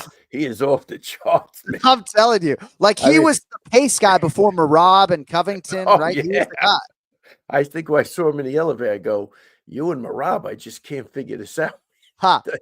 He is booking, man. So if we're going on energy, Kenny, that guy's not going anywhere for about another 12 years, I think. That's impressive. I mean, it's insane. It's actually insane. I saw him warming up. He's got one speed, that guy. So Yeah. hey, listen, it's really up to Dana. They all have contracts.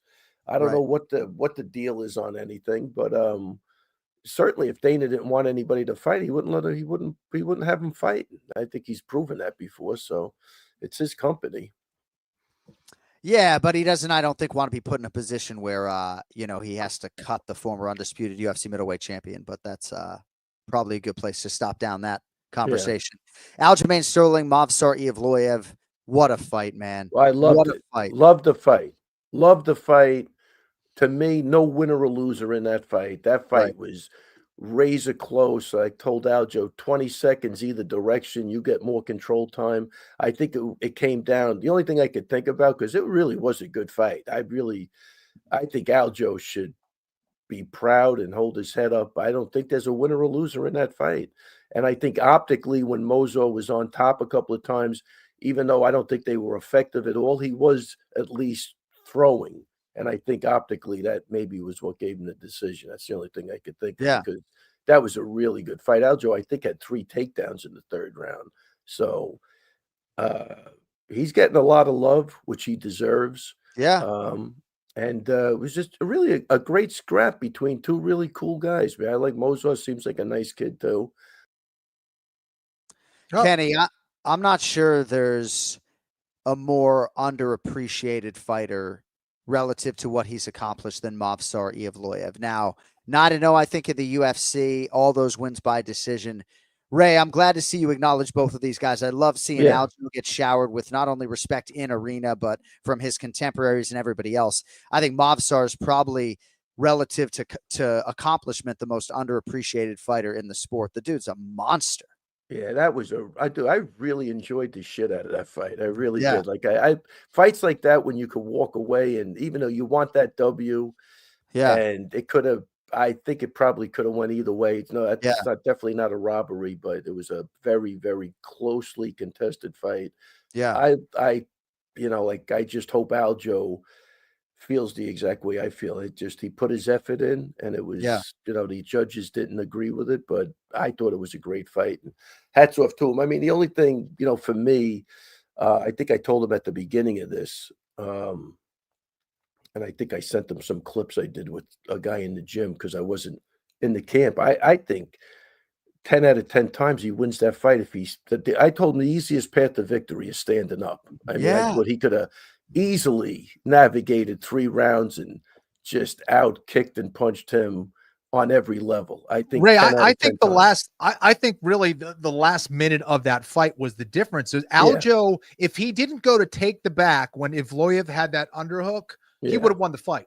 And I think he thought when he stepped over, he was going to run Evloev over, and Evloev knew how to build up his base. He had that underhook, got on top of Aljo, and then kind of turned the tables on him and finished strong. And that probably was the difference. But I mean, again, I agree. I think Aljo came off looking extremely good despite getting the loss, man. That was a really close fight. And he knows now he had a great fight with Keita. Even though he was very unhappy with that fight. I don't know why. I remember sitting in the car with him going, I don't even know what you're talking about. It was a beautiful performance. And I think he did it again. I think he knows where he's at 145. I mean, he was the 35-pound champ moving up. I think he looked great. And I think a lot of questions were answered about Aljo, man. And he passed with flying colors, to me anyway, as a coach. No, I think it's a great time to be Aljamain Sterling. Yeah, he's going to enjoy the holiday 100%. season. He's going to have rum, his Funk Harbor rum, intravenously fed into his arm for the next 6 weeks, and he's going to be catching a nice buzz, and it's very exciting. He might have very exciting. He might have started that right after the the fight. Yeah, he looked buckled like 3 hours after the fight. Gotta love it. And gotta love for me my fade Ray Longo parlay, my 2-leg parlay on Movsar Evloev and Eric Anders cashed. Oh. I'm just kidding. Gosh, everybody is so emotionally intelligent. So if I was Krause, I would have said so did mine. Well, we don't want to go down that path. All right, last thing real quick. And I appreciate you coming on towards the tail end of the show and a little bit early. John, I was literally shot. I got home. I got home late, man. I'm shot. No, I understand. I'm sorry. It was inconsiderate. It was inconsiderate. Children come first. I don't know what to tell you. So, January, Kenny, I want your thoughts on this. January of 2022. Movsar Evloev was booked to fight Ilia Topuria. And I asked Dean Thomas, who is intimately involved communicatively with Aljamain Sterling at this stage of his career. So I asked Dean Thomas, is Movsar Evloev the toughest matchup right now for Ilia Topuria in the featherweight division? And Dean Thomas said, no, Aljamain Sterling is the toughest matchup for Ilia Topuria in the featherweight division. We got to beat Movsar tonight, right? So do you guys believe that the Movsar Aljo stylist is the toughest fight for Ilia Topuria right now? Tougher than Diego Lopez, Volk, or anybody else, Ray Longo? Do I believe Movsar is the toughest fight for Ilia? Yeah, was that a hard question? No. I don't think I think Ilia runs right through Movsar. Wow. So who do you think is the toughest matchup for Topuria at 45? I think Aljo's definitely a tougher matchup because he's got more, tools in his toolbox. I think Movsar has proven he's pretty one-dimensional at this point. And I think okay. Kenny, do you have anything on that? Yeah, so I would say Aljo would be more of a submission threat. Evloev, certainly has the wrestling and all that stuff. But I guess based on what I saw against the British fighter 145 on my blanking. Arnold Allen. Yeah. I think that Topuria would probably have Evloev out of there within 15 minutes. All right, so let me ask you guys this. To save a dog's life, if you had to send one featherweight in there right now to beat Ilia Topuria, who are you sending in there? Ray, Volk. You send Aljo in there. Yeah, I would send Aljo in. Volk, you're sending I'd send Volk. That's the best option anyway. And Volk did have some success in that fight at UFC 298. And I do think Volk with rest, right? You really have to think about it. It's a tough on-the-spot thing, right? I might send Movsar in there. I don't know, but we'll see what happens. Congratulations to Movsar Evloev. Ray, anything else for us on UFC 310 or your week before I let you fly? Man, I don't know. How was your week overall? I'm sorry we couldn't break bread. Yeah, well, we saw each other a little bit. No, I'm sorry. Thank God. God. I threw out my page of notes that had all the Merab stuff. I'll tell you what about it. No, this guy's the guy's out of control. I can't. It's funny. I stopped to talk to Chuck Zito. By the time I was behind those guys, I saw them throwing a guy out, and I'm like, oh shit! Did they have another fight? That's crazy. So if you are watching on YouTube, and we thank you for being here live, we're rolling in the video of Merab Dvalishvili getting into this dust up, the premeditated seemingly provocation. But yeah, Merab is a certified lunatic. But yeah, they have to leave him alone, though, John. They're really just poking the bear at this point. Of course. And I love that he responds in kind. I don't think he should change a thing, but hopefully they don't clip that off of me saying that. But go ahead, Kenny. I was going to say, and of course, when you say they need to leave him alone, of course, you're talking about the Nurmagomedov crew, right? Umar and his boys, because it ended up being like they're all friends. They all hang out, and they're trying crazy. I don't see this, Ray, as a major problem for Merab on fight night of getting overly emotional. What I'm probably concerned with, which probably you are concerned with, is him getting in trouble and not being able to fight because Merab's in jail somewhere. Is that correct? That would be that would be correct. 100% correct. I mean, because now it's like a knee-jerk reaction. Everybody knows what they're going to get out of him. It kind of sucks. So I'd like to see him change it up a little bit and just walk away once or twice and mix it up a little bit instead of every time it's the same reaction. But I'm with you, John. I think I love his moxie. I don't know if that's a good word, but I love his perfect the whole, you know what I mean? I love the way he carries himself. I know him on another level as an individual. He's an outstanding individual.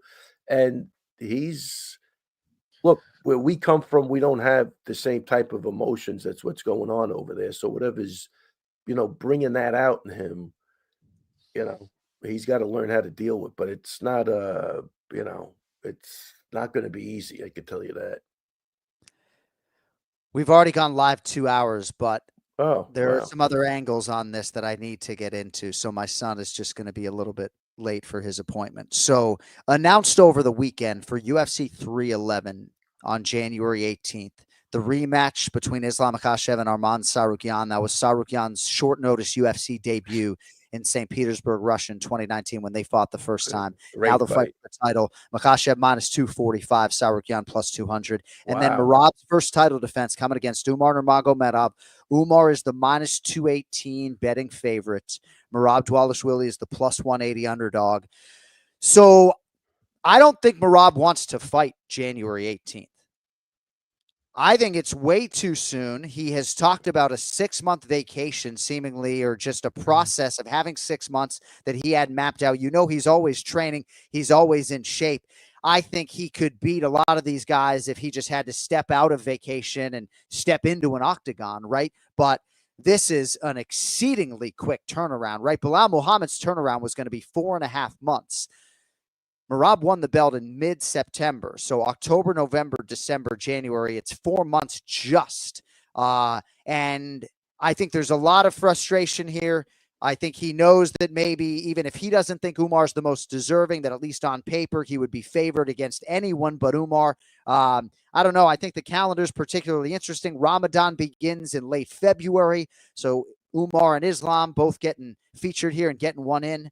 Ray, I don't know what you have for us on the calendar, but I'm not saying that Merab can't win the fight, to be sure, but doesn't seem like he is, super hunky-dory about competing at UFC 311, if I'm being totally honest. Yeah, John, I honestly, when I think I was either on the plane or I thought it was a joke. I thought it was one of those things where somebody just puts out an announcement and, just that's what they want to see type of deal. And then when I ran into Merab, he confirmed it was true. And I'm like, dude, I 100% wasn't happy about that, you know.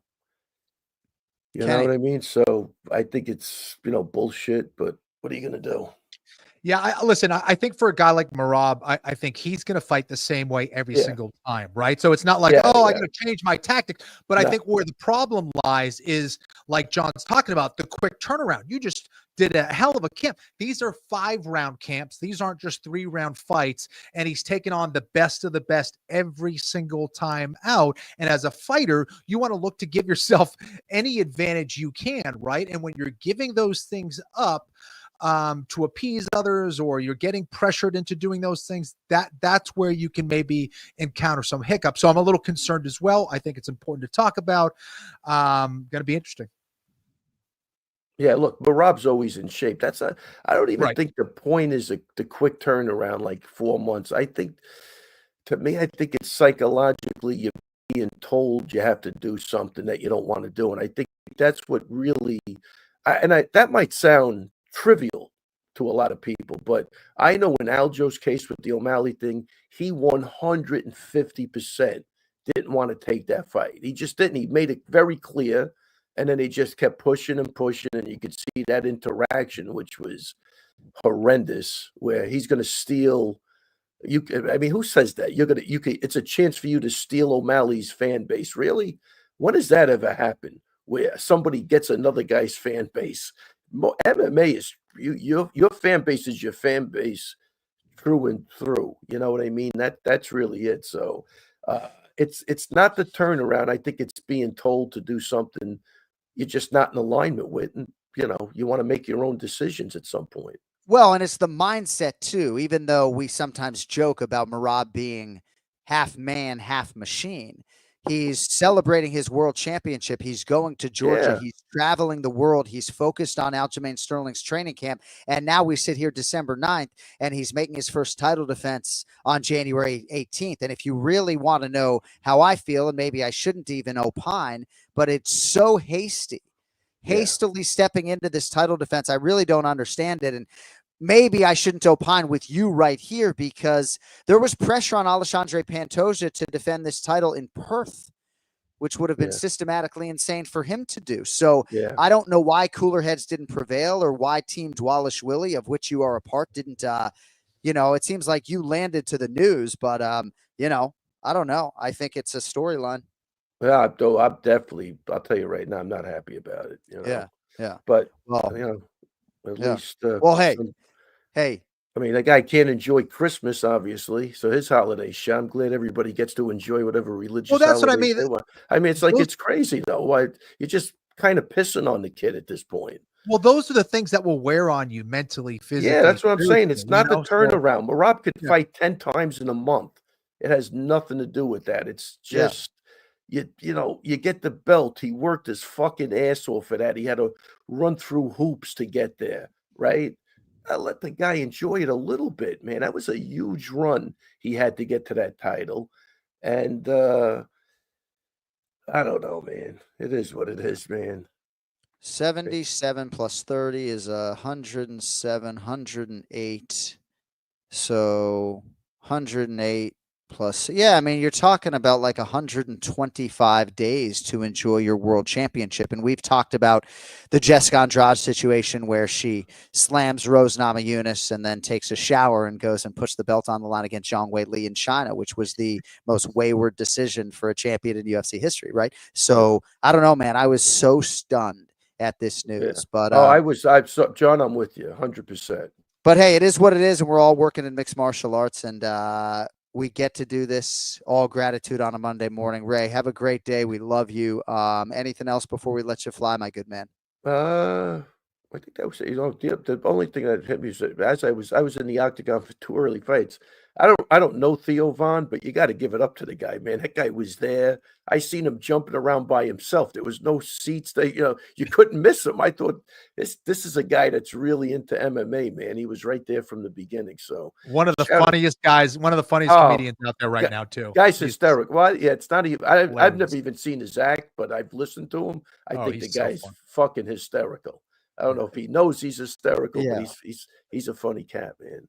And the three of us all have similar but different sense of humors, and we all think he is one of the funniest men on planet Earth right now, and a really good human being as well. And yes, he did beat the broadcast team to the floor on Saturday. So wow, good for that's awesome. I love that stuff, man. It's great.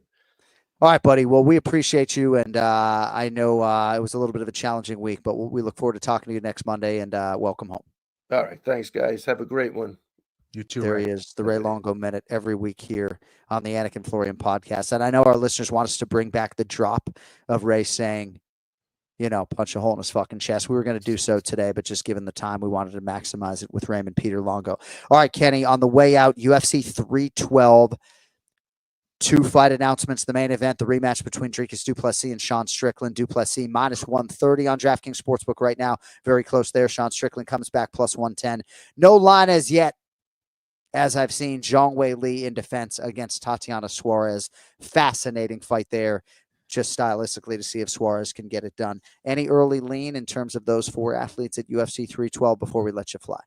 Yeah, I mean, in case you forgot, Tatiana Suarez, one of the best female wrestlers out there right now. I think she matches up very well against Zhang Wei Li. I would give her the advantage heading into that. And just based on their first fight, while I do think that Sean Strickland can make some adjustments in that fight to get a much better result and to come out the champ, I'd have to be leaning towards DDP in that one. Dricus du Plessis, I think also is a guy that learns very well from his fights and his experience, and should have the advantage in that one as well. All right, we got to bounce on out of here. Thanks to everybody for joining us live. If you stuck out the whole 2 hours and 10 minutes, we appreciate the heck out of that. We're back next Monday. We'll recap UFC Fight Night Covington versus Buckley. I might actually attend the show in Tampa, Florida as a fan for the first time in 13 years. So we'll see if I make the drive, but we'll recap it with you next week. And then don't forget the Anik and Florian Podcast Awards coming up in a couple weeks as well. Thanks to everybody for supporting this show. To hear the Anik and Florian podcast get announced with its nomination in that category of MMA programming, and to hear our contemporaries cheer for our show was really special on Thursday night. So thank you to everybody for supporting this podcast as we come up on our 10-year anniversary next year. You can further support the show by going to KennyFlorian.com, and our merchandise can be found at johnanik.com, promo code BLACK for 15% off. Thank you to our producer, Cody Merrill. For Brian Petrie, Ray Longo, and Ken Flo, John Anik signing off for now. We'll talk to you next Monday. Until then, have a great day and a better evening. Yo, fucking later.